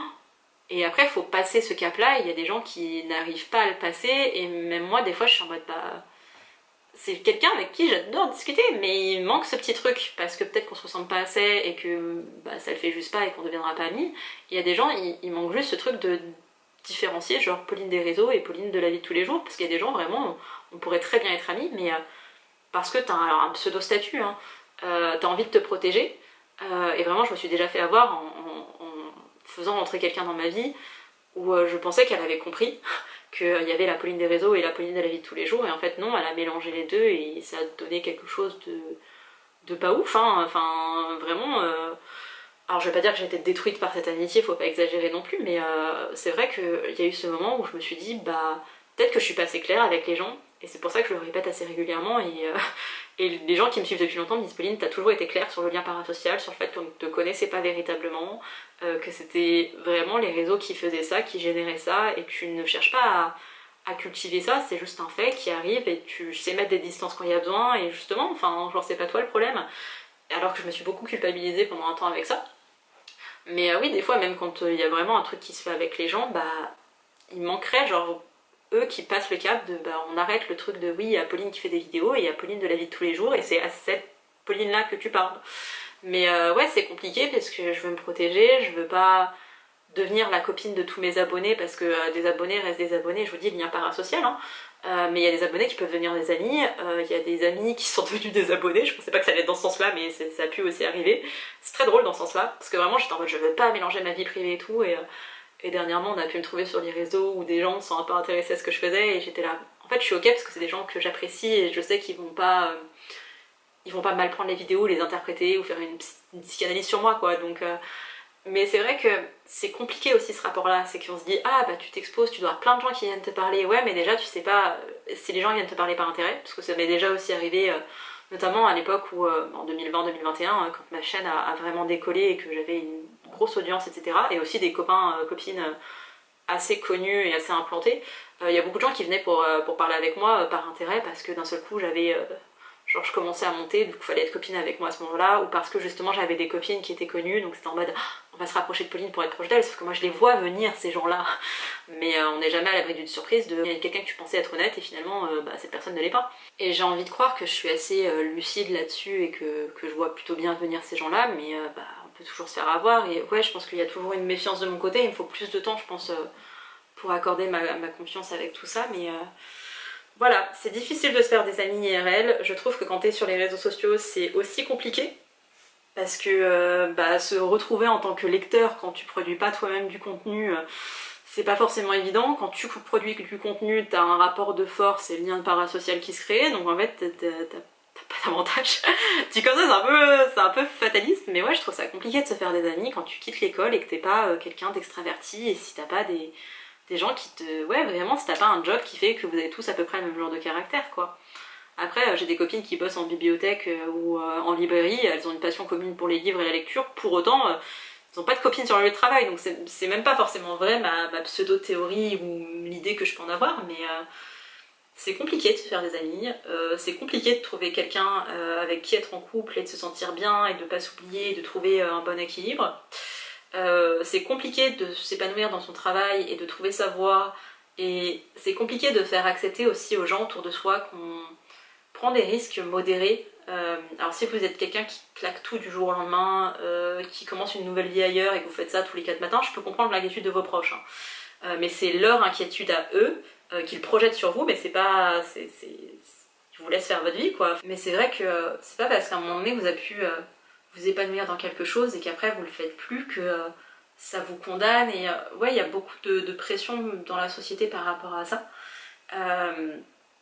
Je voulais parler brièvement de santé mentale ici, mais j'ai vu des témoignages de personnes qui disaient que justement ils avaient arrêté leurs études pour des problèmes de santé mentale parce que c'était trop compliqué, ou ils ont quitté leur taf, ou ils sont en burn-out parce que mentalement c'est plus possible. En fait ils s'épuisent dans un travail qui les épanouit pas, ou alors ils ont des troubles mentaux qui font qu'ils peuvent plus gérer et le travail et leur vie mentale, leur santé mentale. Et honnêtement j'ai pas forcément de choses à dire dessus. Oh, j'aurais tellement de choses à dire sur la santé mentale, mais j'ai pas de conseils, j'ai pas d'expérience à vous donner, dans le sens où je voulais en faire une vidéo dédiée et en fait je suis pas forcément à l'aise pour parler de ça et de donner toutes les... En fait en privé ça me dérange moins avec des gens qui sont plus ou moins concernés parce que c'est du 1 pour 1 et que c'est une discussion. Mais j'en ai parlé brièvement sur Instagram, donc je vais aussi en parler brièvement ici. Récemment j'ai eu un diagnostic de TSA et de TDAH. Donc le TSA c'est un trouble du spectre autistique, donc je suis autiste, et j'ai un TDAH, donc j'ai un trouble du déficit de l'attention avec hyperactivité.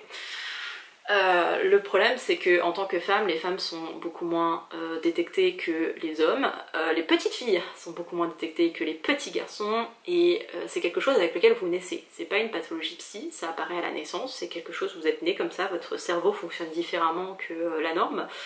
Et en fait pendant des années j'ai galéré avec ma santé mentale, je me suis toujours sentie différente, je me suis toujours sentie en décalage avec à peu près tout sur Terre, et maintenant il y a un nom pour ça. C'est-à-dire que pendant 31 ans, j'ai été voir des... peut-être pas 31 ans, j'ai commencé à 7 ans à voir des thérapeutes. Depuis mes 7 ans, j'ai été voir des psychiatres, j'ai été voir des psychologues, différents professionnels, j'ai même été en clinique psy pendant un mois.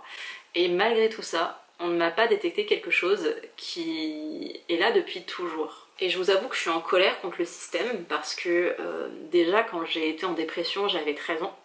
Quand mes premiers signes de dépression et surtout de... Alors j'étais déjà angoissée étant petite, mais vraiment mon anxiété elle a fait quand j'ai eu 13-14 ans. Mais vraiment je me suis toujours lamentée et j'ai toujours déploré le fait que on sait que la plupart des troubles mentaux, des maladies mentales, notamment des troubles de la personnalité, des troubles bipolaires, notamment des psychoses aussi dont la schizophrénie, se déclarent à l'adolescence pour la plupart.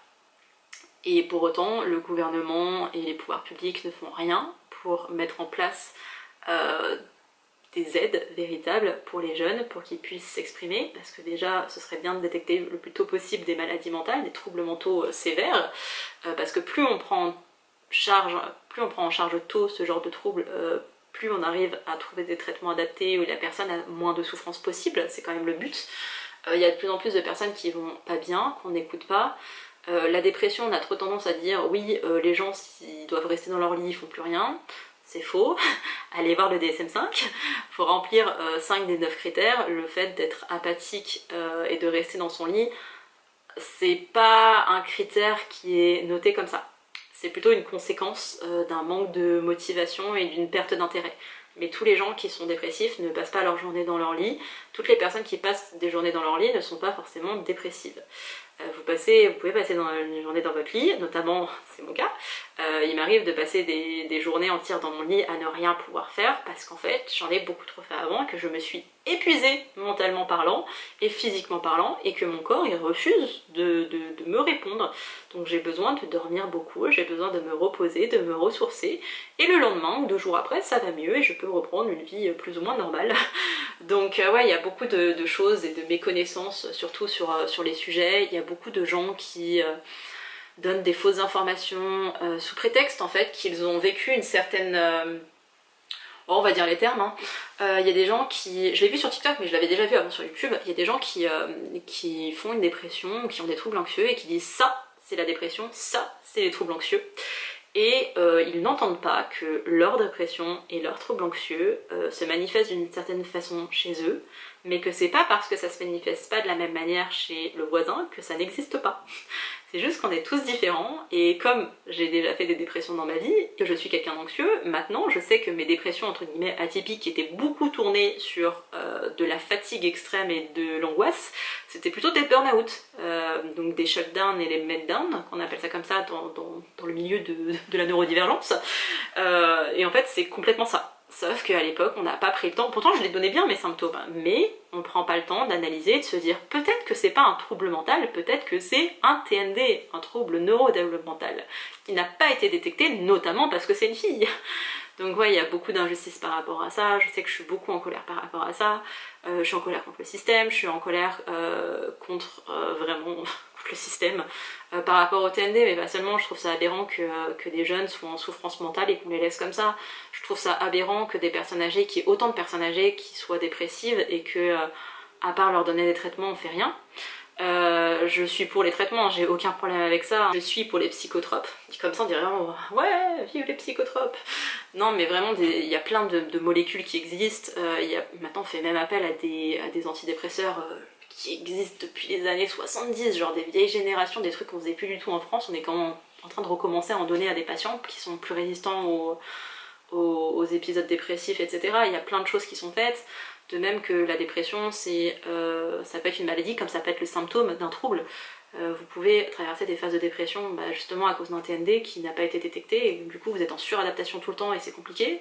Vous pouvez être en dépression dans le cadre de la schizophrénie, vous pouvez être en dépression dans le cadre d'une bipolarité, du type 1 ou type 2, il y a plein de fois où la dépression se retrouve mais en fait les gens n'ont pas conscience de ça et j'encouragerais toujours les gens à parler, à aller voir des professionnels de santé. Alors c'est toujours compliqué. J'ai vu beaucoup de thérapeutes dans ma vie, j'ai vu une dizaine de psychiatres avant de trouver mon psychiatre actuel que j'aime d'amour, que je changerais pour rien au monde, vraiment. Le jour où il va partir à la retraite, je vais m'effondrer. Mais c'est vrai que j'ai rencontré plein de thérapeutes avec qui ça ne l'a pas fait. On m'a dit des choses lunaires dans ma vie, donc vraiment je sais ô combien c'est compliqué. Je sais que quand on va mal, on n'a pas forcément envie de parler, on croit qu'on peut gérer les choses soi-même, on pense qu'on est qu'on va trouver les solutions.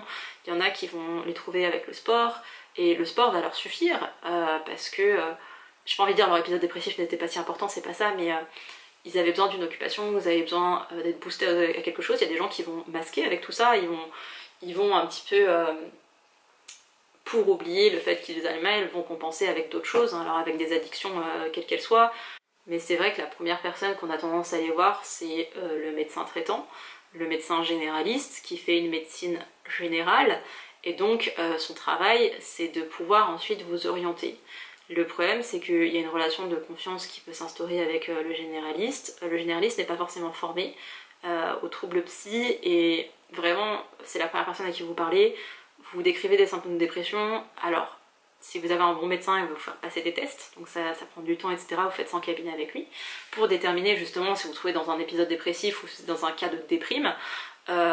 Et à partir de là, il va potentiellement vous proposer des traitements, en sachant que l'OMS dit que la première intention dans la dépression, c'est la psychothérapie, notamment la TCC, donc la thérapie cognitivo-comportementale.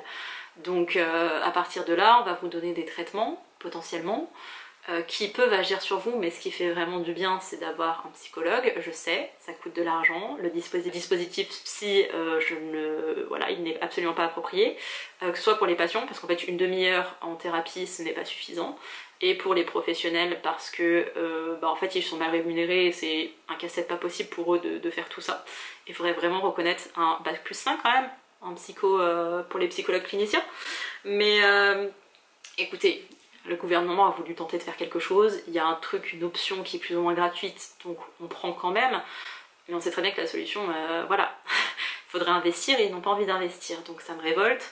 De même que vous pouvez aller voir votre médecin traitant, il va vous parler de dépression et de troubles anxieux. Un médecin traitant ne va pas vous dire que vous êtes schizophrène, que vous êtes bipolaire, que vous avez un trouble de la personnalité limite. Il va pas vous dire que potentiellement c'est de l'autisme ou un TDAH. Il va pas vous dire que ça c'est un trouble 10. Il va pas vous dire aussi d'aller faire un test de QI pour savoir si vous êtes HPI par-dessus. Il va pas vous faire ces tests-là. Il va pas aller plus loin que ça, parce que son rôle c'est d'être un généraliste. Donc si votre dépression dure, si vos troubles anxieux durent et que la personne décide, en fait, votre médecin décide qu'il n'est pas assez formé et que vous avez besoin d'une véritable aide, ils vont peut-être vous orienter vers des psychiatres. Vraiment, il y a tout et n'importe quoi dans les psychiatres, mais comme dans les généralistes, comme dans à peu près toutes les professions, j'ai envie de vous dire. Et voilà, il faut aller voir des spécialistes et il faut poser des questions. Et bonjour Holden.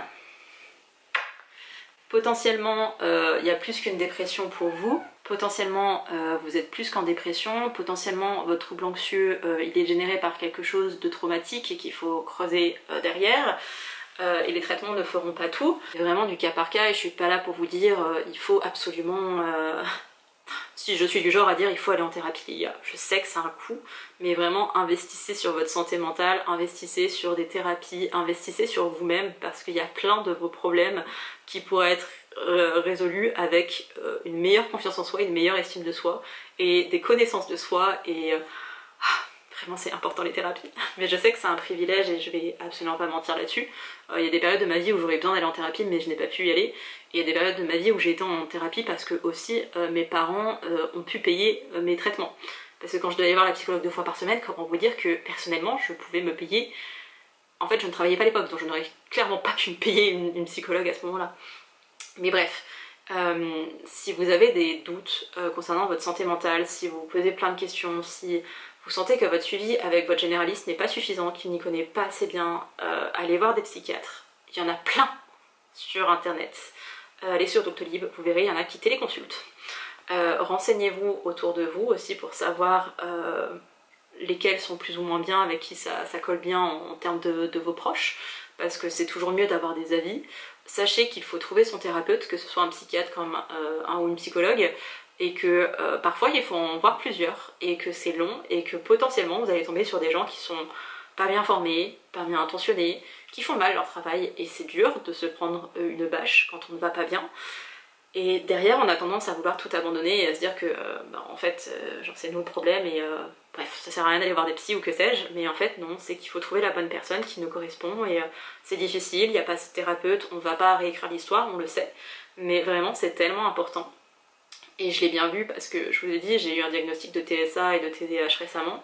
Je suis née comme ça, il a fallu que j'attende 31 ans pour avoir un diag de quelque chose qui a toujours existé, qu'on a détecté très jeune chez moi, genre vraiment à 7 ans j'avais déjà des troubles, mais qu'on a mis sur le fait que c'était ma personnalité, mon caractère. Donc bon, c'est quand même assez gros, hein, parce que ça venait de thérapeutes certifiés, hein, de gens qui avaient des diplômes, ça venait de médecins, psychiatres et tout, mais... non, c'était pas ma personnalité, et tout ce qui a pu m'arriver dans ma vie, en fait on me l'a pas expliqué, et maintenant il y a beaucoup de choses qui s'expliquent par rapport à mes troubles, et surtout, c'est pas que le fait de savoir que j'ai un TSA et un TDAH, Ça c'est la façon dont mon cerveau fonctionne et qui me handicape au quotidien parce qu'on est dans une société validiste. Maintenant, j'ai travaillé sur moi pendant tout ce temps et j'ai fait plein de choses avant même de savoir que c'était ça. Et j'arrive à m'autogérer pour plein de choses. J'arrive plus à m'exprimer maintenant, j'arrive à dire ce que j'ai besoin ou envie. C'est pas forcément tous les jours facile et il y a des gens qui me permettent pas d'être complètement libre à ce niveau-là. Mais ça fait aussi partie de la vie de devoir s'adapter aux autres et je pourrais pas y échapper. Je sais les moments où j'ai besoin d'être seule, j'arrive à dire là, c'est trop. J'ai besoin d'être tranquille, même si c'est 5 minutes, j'ai besoin de mon moment à moi. Et j'arrive à le dire maintenant, et c'est compris et c'est entendu, et les gens respectent ça. Et quand les gens ne respectent pas ça, c'est simple, c'est genre non, en fait c'est pas un choix. C'est là j'ai besoin, donc c'est comme si j'ai besoin d'aller aux toilettes, c'est la même chose, c'est le même besoin d'être seule et de m'isoler, d'être dans ma petite bulle. Et les gens qui ne respectent pas ça, en fait, ils ne font plus partie de ma vie, je ne peux pas accepter ça. J'arrivais à me mettre mes limites, j'ai travaillé dur pour les reconnaître et pouvoir les poser. Donc maintenant, j'accepte pas qu'on passe à travers sans... En fait, je ne supporte pas qu'on me manque de respect et qu'on passe à travers mes limites, quoi. Non, c'est niet. Je vais pas rentrer dans tous les détails du diagnostic et tout ce que ça procure chez moi, enfin toutes les manifestations de mes handicaps chez moi, parce que c'est des choses qui sont personnelles. Mon diagnostic date d'il y a 8 mois, je suis encore, parce que je dépends du CMP, mon psychiatre se trouve au CMP, je rentre dans des études, dans des autotests et tout ce qui va avec pour faire avancer justement les recherches et pour permettre aux petites filles qui vont naître aujourd'hui avec des TSA et TDAH de pouvoir être détectées plus tôt, pour permettre aussi aux femmes qui n'ont pas des caractéristiques purement masculines et des caractéristiques très spécifiques de pouvoir entrer dans cette étude, dans le sens où parce qu'on est toutes différentes et qu'on a toutes des caractéristiques différentes par rapport au TSA et TDAH, sachant que les deux combinés ça fait autre chose que juste un TSA ou juste un TDAH, c'est une autre caractéristique quoi. C'est important d'avoir plein de sources différentes et d'avoir plein de témoignages différents et de savoir comment est-ce que les gens ont pu passer à côté pour que ça ne se reproduise plus et que maintenant on puisse vraiment différencier le TSA chez les petites filles et chez les petits garçons, comment ça se passe à l'âge adulte, quand ils sont détectés tôt ou pas, et de vraiment avoir des vraies clés pour que ça cesse en fait, et qu'on détecte le plus tôt possible les gens, parce que plus on détecte un trouble tôt, plus la personne, on va pouvoir adapter ses besoins, etc. J'ai pas envie de vous expliquer en long, en large, en travers tout ce qui m'handicape au quotidien, mais je sais que la plupart de mes troubles mentaux viennent de là, et du fait d'être fatiguée parce que la vie m'épuise, parce que j'ai un cerveau qui fonctionne à 1000 à l'heure. Je sais que j'ai des difficultés, c'est le propre de l'autisme, dans les relations avec les autres êtres humains, on va dire ça comme ça. Et maintenant ça s'explique, c'est que j'ai passé ma vie à m'épuiser à être comme les autres, à vouloir être comme les autres, à faire ce que je pensais qu'on attendait de moi et ça ne fonctionnait pas. J'arrivais pas à me faire des amis, j'arrivais pas à maintenir des amitiés, parce que comme c'est quelque chose qui se construit dans l'enfance, comme c'est quelque chose qu'on voit notamment dans l'enfance, bah, évidemment que les premières relations qu'on a dans notre vie c'est avec notre famille et avec nos amis. Il y avait plein de choses qui se sont jouées et maintenant ça justifie, ça appuie le fait que je me suis toujours sentie à part et que c'était pas juste un sentiment, que c'était la réalité, j'étais différente. Mais en fait on est des milliers, voire des millions à avoir un TSA, un TDAH, voire les deux. Et que même des gens qui n'ont pas de TSA ou de TDAH ont aussi une sensibilité ou une approche qui est différente et avec qui je m'entends aussi parfois très bien. Il y a des gens qui ont peut-être une neurodivergence et qui ne le savent pas non plus. Il y a peut-être des gens qui, comme moi, ont été faussement diagnostiqués et finalement, bah, en creusant et en apportant des pistes, c'est ce qui s'est passé avec mon psychiatre notamment, où moi j'ai été entre guillemets détectée par une psychologue et après par un psychiatre, il y a eu une confirmation avec des tests et tout ce qui s'est passé derrière, des entretiens. Peut-être qu'il y a des gens qui ont été faussement diagnostiqués et quand je suis arrivée avec ça, il m'a dit genre ok, ça vaut le coup qu'on creuse en fait. Et bingo, je pensais avoir qu'un TSA, j'ai un TDAH par-dessus. Yay!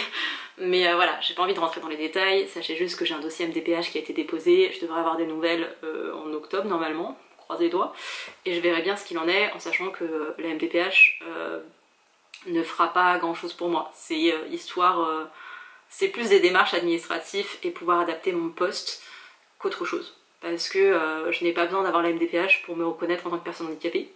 Je le suis par définition parce que mon quotidien, ma vie est impactée par tout ça depuis toujours. C'est juste que maintenant j'ai un nom derrière et que je me connaissais déjà bien et maintenant j'arrive à être un peu moins dure avec moi-même parce que je me dis ok, tu n'es pas comme les autres, tu es différente. littéralement, biologiquement parlant, physiologiquement parlant, tu es différente et c'est ok. Genre tu ne peux pas te comparer à Pierre-Paul Jacques alors que tu n'es pas fait de la même manière. Vous n'allez pas demander à quelqu'un qui est paraplégique de marcher, bah moi c'est pareil en termes de relations sociales, c'est pareil en termes d'adaptabilité. Je ne peux pas faire, je peux pas, une personne paraplégique ne peut pas marcher, elle ne peut pas courir, ne peut pas, voilà, elle peut adapter certaines choses, mais elle ne peut pas tout adapter non plus parce qu'elle a un handicap qui est physique, qui se voit, donc c'est plus facile de se dire ah oui c'est normal qu'elle puisse pas marcher. C'est plus difficile de se dire bah Pauline c'est normal qu'elle puisse pas sortir de chez elle, qu'elle puisse plus pas parler aux gens, que c'est pas normal, parce que ça se voit pas. Ça se lit pas sur mon visage et pourtant c'est bien réel, hein, quand 85% des handicaps sont invisibles. Hein. Mais ouais, maintenant je suis plus indulgente avec moi-même et quand les gens ont plus tendance à vouloir me secouer, me dire ah mais si, il faudrait que tu fasses ça, je leur dis non, je suis handicapée. Et de rappeler que c'est un handicap et que c'est pas juste une façon de penser et que c'est pas un truc à la mode, ça ramène le truc de en fait je suis handicapée, ça ne se voit pas mais je suis handicapée.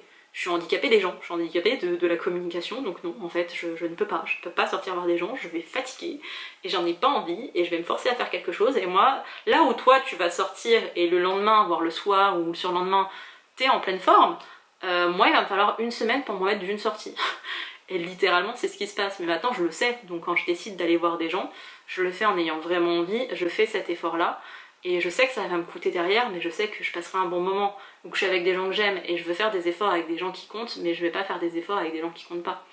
Et j'ai pas encore repris le travail depuis que j'ai eu l'annonce qui m'est tombée dessus. Je ne sais pas comment ça va se passer non plus à ce niveau-là.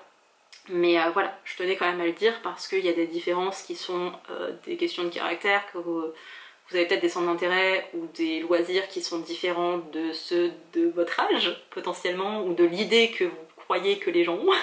Peut-être qu'en fait on avait tous l'idée qu'à 30 ans on serait en train de boire du vin, de déguster du vin dans des caves à vin à Paris et finalement un vendredi soir on décide de faire tous ensemble de la poterie et on passe notre meilleur moment. Peut-être que c'est ça en fait la vraie trentaine d'aujourd'hui, de 2025. Peut-être que maintenant, entre je sais pas moi 28 et 35 ans, notre objectif de vie c'est de réussir à faire des, je sais pas, un porte-savon en céramique. Peut-être que c'est ça notre nouveau goal. Peut-être que notre nouveau goal, c'est de faire des petites maisons miniatures de chez Rolife parce qu'elles sont incroyables. Peut-être que notre goal maintenant en 2025 pour les trentenaires, là, c'est de binge-watcher nos séries en une journée parce que qui a dit qu'on pouvait pas le faire? Peut-être que c'est ça en fait, peut-être que c'est à nous de créer des nouveaux standards et de dire bah en fait, votre société là où on est tous mariés, on est tous casés, on a tous des CDI, des bonnes situations et on s'en fout de notre épanouissement personnel, c'est révolu. Et maintenant ce qu'on veut nous c'est avoir des super crayons de couleur et les montrer sur internet parce qu'on est trop fiers d'avoir nos super crayons de couleur et regarde j'arrive à faire un dégradé et regarde là j'arrive à faire comme s'il faisait nuit. Oh, franchement les gens qui arrivent à faire des ombrages et tout dans leur coloriage, vous avez toute mon admiration et tout mon amour. Mais c'est à nous aussi peut-être de créer les normes et de normaliser ça en fait. Là je parle de choses que vous vivez sûrement au quotidien. Alors certes j'ai des troubles par-dessus, certes j'ai eu des problèmes mentaux, mais je pense qu'on a tous plus ou moins des traumas, plus ou moins des difficultés dans plein de domaines de notre vie qui sont différents. Hein. J'ai peut-être des facilités à faire des choses, j'ai aucun problème à improviser un voyage à l'étranger même si je parle pas forcément anglais, là où des gens arrivent à peine à sortir de chez eux. Donc on a tous nos différences, peut-être que vous arrivez très bien à parler à la caissière quand vous allez faire vos courses, alors que moi je suis terrorisée et je ne peux pas. À part être polie, je ne peux pas. Et quand on me parle, je suis en mode mais pourquoi on fait ça? Parce que je suis pas adaptée à ce niveau-là et peut-être que vous n'êtes pas adapté à d'autres choses et c'est ok, on a tous des différences, mais ouais, peut-être qu'il faudrait normaliser le fait que maintenant, quand on a 30 ans, on veut avoir des plaids doudous, genre moelleux et tout, qu'à 30 ans maintenant, on veut des animaux parce qu'on se dit que eux, on arrivera à les gérer.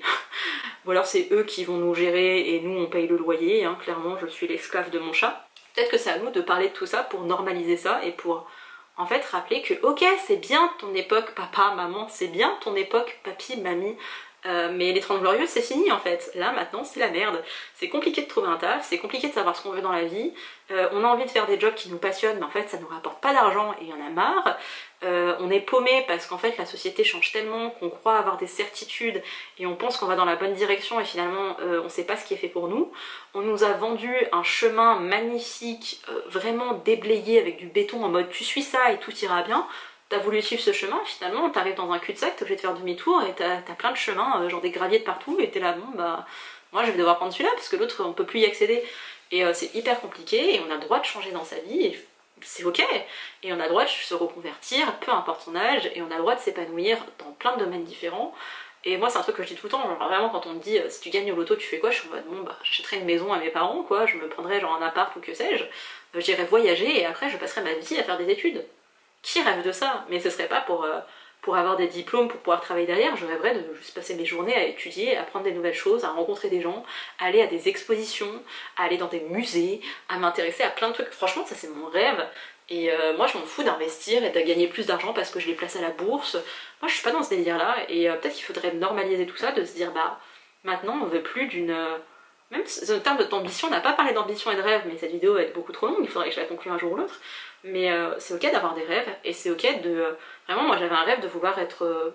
Je pense même pas que je voulais être autrice, je pense que vraiment je voulais être publiée. J'avais ce rêve d'écrire une histoire et qu'elle soit publiée en maison d'édition. Après je me suis confrontée à la réalité qui est Pauline, t'adores écrire les premiers jets, tu détestes réécrire tes histoires parce que tu te rends compte que c'est pas aussi bien que ce que tu croyais et que c'est dur et que ça demande du travail et que t'y arrives pas et que t'as pas confiance en toi. Après il faut cibler les bonnes maisons d'édition. Non, avant ça, il faut trouver des bêta lecteurs en qui t'as confiance, qui pourront te dire les choses et qui sont là pour vraiment améliorer ton récit. Faut que tu rebosses sur ton écrit derrière. À la fin tu vas le détester ce manuscrit alors que de base tu l'adorais. Après il faut trouver des maisons d'édition, faut envoyer ton manuscrit et potentiellement tu ne seras pas prise parce que la réalité c'est que si t'as une audience sur internet, enfin si t'as une audience de manière générale, tu seras publié. Même si tu es un mauvais homme politique, tu seras publié. Si tu as une audience, tu risques d'être publié. Si tu coches toutes les cases de « Oh, en ce moment, la mode, entre guillemets, c'est la dark romance, c'est telle ou telle chose, et bah t'as plus de chances d'être publié. » Bah ça s'appelle la loi du marché. Et c'est pas juste parce que tu écris bien ou parce que ton histoire est touchante que tu seras publié. C'est pas ça la réalité. Et quand j'ai compris ça, je me suis dit « Bah non, je pense pas que ce soit c'est plus mon rêve. » C'est plus ou moins un objectif, mais c'est pas un objectif de vie. J'ai plutôt comme objectif de vie d'aller à Jeju, en Corée du Sud, une île de Corée du Sud qui a l'air incroyable, vraiment j'en rêve. Comme vraiment dans ma vie, un jour j'aimerais pouvoir m'acheter une tiny house, je rêve de vivre dans une tiny house, avec mes chèvres et mes poules et mes chiens et mes chats. Je rêve de quoi d'autre? J'ai rêvé pendant très longtemps d'avoir une péniche à Amsterdam. Vraiment, si je pouvais avoir une péniche à Amsterdam, ça coûte un rein. Et en plus c'est compliqué en ce moment avec les canaux et tout, mais mon rêve d'avoir une péniche à Amsterdam, hein.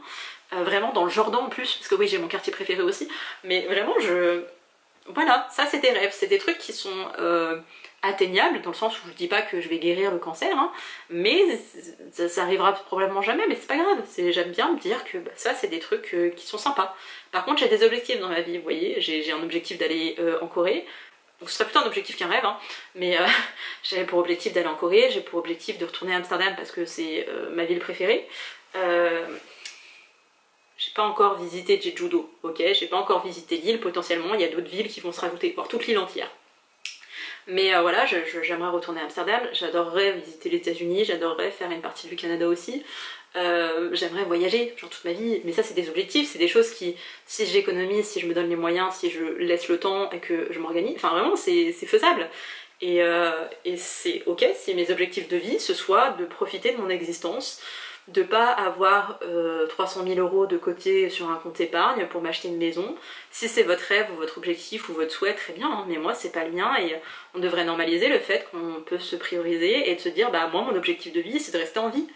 Vraiment, pendant une large partie de ma vie, mon objectif de vie c'était vraiment survivre. Vraiment, 1er janvier, bah on espère survivre cette année quoi. Et maintenant je suis contente de me dire, je mets plus comme objectif de vie, de vivre. Je vis. Et j'ai plus peur de l'avenir comme j'ai pu avoir peur dans le passé. Ça veut pas dire qu'à des moments il n'y a pas des choses qui m'angoissent, hein, mais j'ai plus ce truc de oh là là, comme s'il était trop tard, comme si on avait une date d'expiration, vraiment on n'a pas une date de péremption en disant bah si tu n'as pas fait telle chose à tel âge, genre tu passes à côté de ton existence. Et les gars, vous avez vu les stats en ce moment pour la moyenne de vie, l'espérance de vie des gens en France? Je crois que les femmes c'est 86 ou 88 ans. Franchement les gars, j'ai 32 ans, il me reste encore 50 ans à vivre au moins. Si on respecte toutes les stats, hein, et si tout va bien dans le meilleur des mondes, ma vie elle en est qu'au début là. Donc j'en profite maintenant, comme j'en ai profité par le passé, je vais continuer d'en profiter. Et vraiment, si vous avez pour objectif de changer de taf, mais changez de taf.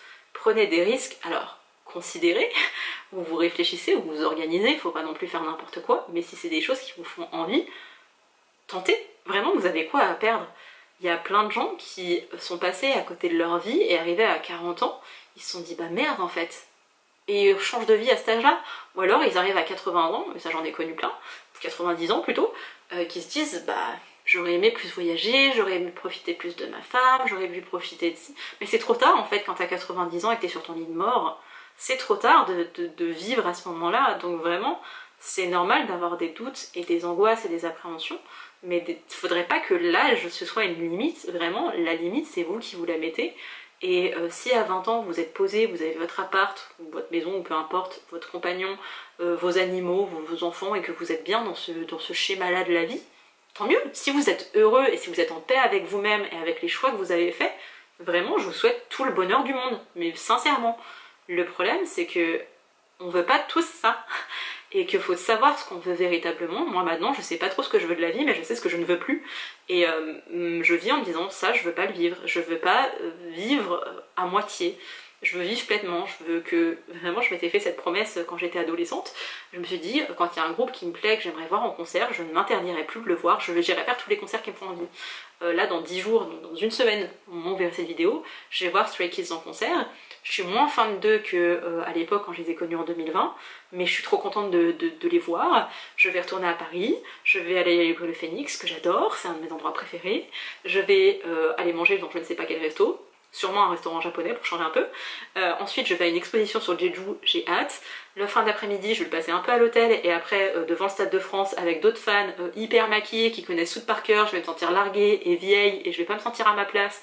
Et après je vais me rappeler de tout ce que m'a apporté Stray Kids en 2020, notamment les Chance Room, pour ceux qui connaissent Stray Kids et qui connaissent ça. Mais voilà, c'est juste, ça sera juste un bon moment et ce sera fun, et c'est mon petit objectif là du mois de juillet, c'est d'aller à Paris, de profiter. Évidemment que le dimanche je vais être claquée, en plus de ça j'ai appris qu'il y avait le Tour de France. Je serai avec ma mère on s'entend très bien, mais quand on reste que toutes les deux, à mon nez je pète un câble, donc potentiellement on va s'engueuler. C'est ok. Et après, pendant une semaine, je vais être un légume parce que je serai épuisée de cette sortie-là. Mais c'est ok. J'ai appris à me dire, ok, ça te demande beaucoup, mais ça va te procurer beaucoup de bonheur, beaucoup d'émotions, donc beaucoup de choses. Derrière, tu vas être fatiguée, mais c'est ok. Et tant pis si je suis avec des gamines de 13 ans et qu'elle se dit genre à 32 ans, elle fait pitié parce qu'elle est là en concert, mais moi je vais vivre ma meilleure vie, je connaîtrai pas les 3/4 des paroles et je serai en train de m'éclater et je vais chialer ma race et je vais faire oh, ils existent. Et je serai heureuse, et le jour où Seventeen il débarque en France ou en Europe en tout cas, je vais être la plus heureuse du monde, pareil pour BTS. Et je vais vivre ma meilleure vie, et je vais emmener ma mère en Corée les gars. J'ai fait découvrir cette culture à ma mère, et maintenant on va aller dans ce pays-là. Ma mère a rêvé du Japon pendant toute sa vie, j'en savais rien, et là je lui ai dit bah on peut très bien aller au Japon, elle m'a dit oui, oui, genre elle est trop contente d'aller au Japon. Il y a vraiment toute la pop culture des années 70, ça lui revient, elle est en mode oh, mais il y avait ça, elle est trop contente. Et je suis trop contente de vivre ça avec elle, et je serais trop contente si un jour j'arrive à faire une retraite de lecture ou d'écriture avec potentiellement des boxies ou avec des amis, j'en sais rien. Vraiment je m'interdis rien maintenant, c'est le seul conseil que j'ai à vous donner dans la vie. La société attend toujours quelque chose de vous, et quand vous trouvez un taf qui est bien payé, ou vous avez un CDI, ou vous avez cette garantie en plus de pouvoir évoluer, d'avoir des promotions ou que sais-je, on va vous dire ah, quand est-ce que tu te mets en couple, le jour où tu te mets en couple, ah, quand est-ce que t'as des enfants, le jour où t'as des enfants, ah, et la maison, après faut que t'aies une maison, ah, et la voiture, ah, mais vous partez pas en vacances cette année, oh c'est dommage, vous partez pas en vacances cette année, vous serez jamais assez bien en fait pour les gens, vous leur suffirez jamais assez, il y aura toujours des projections sur vous, vous serez jamais assez pour les gens. Donc apprenez à être assez pour vous, apprenez à faire des choses qui vous font plaisir et qui vous procurent du bonheur, et peut-être que vous n'arriverez pas à le faire sur tous les pans de votre vie parce qu'il y a aussi des impératifs, il y a des choses où on ne peut pas. Moi je rêverais de partir en voyage assez régulièrement, financièrement ça ne suit pas, et les vacances on les trouve comment? Je ne peux pas être en freelance parce que moi c'est beaucoup trop d'anxiété, je l'ai vu quand j'étais en intérim en vacation, c'était impossible à gérer pour moi. Il y a des gens qui sont en freelance et qui le vivent très bien, super, genre vraiment c'est trop cool pour vous, mais moi je ne peux pas avec mon anxiété. Et j'envie pas ces gens parce que je ne rêve pas d'être en freelance, mais si les gens s'épanouissent de cette façon-là, c'est trop cool, il faut juste se réjouir pour les gens et se dire ok, cette vie-là, elle est pas faite pour moi, et la société projette des choses sur moi que moi je ne veux pas. Faut apprendre aussi à s'affirmer et à se dire ok, c'est très bien papa, maman, de vouloir cette vie-là, mais moi c'est pas la vie que je veux pour moi, et moi je vais faire ça. Et c'est difficile, surtout auprès de ses parents, je trouve. En tout cas dans mon cas, ce serait plus difficile si mes parents n'étaient pas... En fait mes parents sont tellement bienveillants et comment on dit, supportive, encourageants quoi, En fait je sais que je les décevrai jamais, quoi que je fasse, mes parents seront derrière moi, je sais qu'ils m'apportent aussi ce réconfort, etc. Donc je peux pas comprendre ce genre de réaction, mais c'est vrai qu'à chaque fois que je vais faire quelque chose ou que je prends une décision dans ma vie, je me dis oh, je crains la réaction de mes parents alors qu'ils sont bienveillants. On n'a pas tous cette chance d'avoir des parents qui soient bienveillants et qui aient cette même liberté que les miens, j'en ai parfaitement conscience, hein, vraiment. Déjà j'ai des parents, je sais que c'est pas le cas de tout le monde, on n'a pas forcément des bons rapports avec sa famille, etc. Mais c'est un regard qui fait peur, mais il faut apprendre à s'en libérer et surtout vous vivez pour vous. Vous pouvez pas passer votre existence à vivre pour les autres. J'ai essayé, ça marche pas du tout. Au final, vous vous perdez, votre santé mentale elle en prend un coup, vous finissez en dépression, en burn-out, dans le meilleur des cas, avec des troubles anxieux, vous avez l'impression d'être condamné, vous savez plus ce que vous voulez à force, et vraiment c'est bien de se poser des questions et de se remettre en question, mais c'est pas sain quand toute votre vie vous n'arrivez pas à prendre la moindre décision parce que tout vous fait peur. C'est normal de douter de manière raisonnable, mais c'est pas normal d'être complètement effondré à chaque fois que vous devez penser à vous et de vous dire mais qu'est-ce que j'ai vraiment envie de faire? Faut arriver à se poser avec soi-même, quand on n'est pas capable de réfléchir par soi-même, vraiment les thérapies, ça sauve des vies. J'ai vraiment cette reconnaissance pour le métier de psychologue et vraiment j'invite des gens à aller faire des thérapies, à trouver de l'aide en fait là où on peut en trouver, dans des groupes de soutien. Des gens préfèrent peut-être le coaching. Voilà, prenez des gens qui sont certifiés quand même, mais ouais, c'est important de bien s'entourer, c'est important d'être fidèle à soi-même, et en fait, on a tous des valeurs et des principes qui sont forts chez nous. On sait très bien, et je pense que vraiment, si on se pose 5 minutes avec soi-même et qu'on réfléchit, on sait très bien ce qu'on a envie de faire de notre vie. On sait très bien ce qu'on voudrait pour nous, mais on n'ose pas le faire. Alors, parfois, vraiment, hein, c'est des raisons qui sont assez archaïques, un grand mot, mais l'argent, le manque d'argent, je sais très bien que sans argent, il y a plein de choses qu'on peut pas faire. Après, est-ce qu'on a besoin de gagner 5 000 € par mois ou est-ce qu'on peut se dire, bah non, je vais être à 2 000 € par mois, je vais revoir toute ma façon de vivre, mais ça, c'est vraiment ce que j'aurais envie de faire. Qu'est-ce qui vaut le plus pour vous, en fait? Est-ce que de la valeur pécuniaire est plus importante que votre valeur ou d'être aligné avec vous-même? Et peut-être que pour vous, vous allez dire non, actuellement, l'argent a plus de valeur pour moi que ma santé mentale. Actuellement, j'ai plus besoin d'argent plutôt que de prendre soin de moi. C'est aussi entendable, on n'est pas tous au même stade de notre vie et parfois on a des impératifs dans la vie. Mais c'est pour ça qu'il faut être aligné avec soi-même et savoir pourquoi est-ce qu'on fait les choses. Et si on se dit, bah en fait, pendant 2 ans ou 3 ans, j'en sais rien, j'ai pas le choix, faut que je taffe comme un fou parce que j'ai besoin d'argent maintenant et que je dois, je sais pas, supporter une famille ou que bah, j'ai personne pour assurer mes arrières, donc si j'arrête de travailler, j'ai rien. Bien sûr qu'il y a des conditions dans la vie qui font qu'on n'a pas le choix, mais à d'autres moments, il faut aussi se dire, bon, là c'était de l'urgence, maintenant il n'y a plus la notion d'urgence, qu'est-ce que je peux faire pour moi? Qu'est-ce qui me ferait du bien? Qu'est-ce qui est adapté pour moi? Est-ce que je me suis menti pendant tout ce temps? Est-ce que je me suis convaincue que je voulais faire ça? Est-ce que ce métier qui me faisait rêver et qui me faisait vraiment du bien, il me fait toujours du bien maintenant? Est-ce que vraiment je peux être épanouie sur tous les plans de ma vie, sauf que j'ai pas de loisirs, j'ai rien qui m'anime, j'ai pas de passion dans la vie?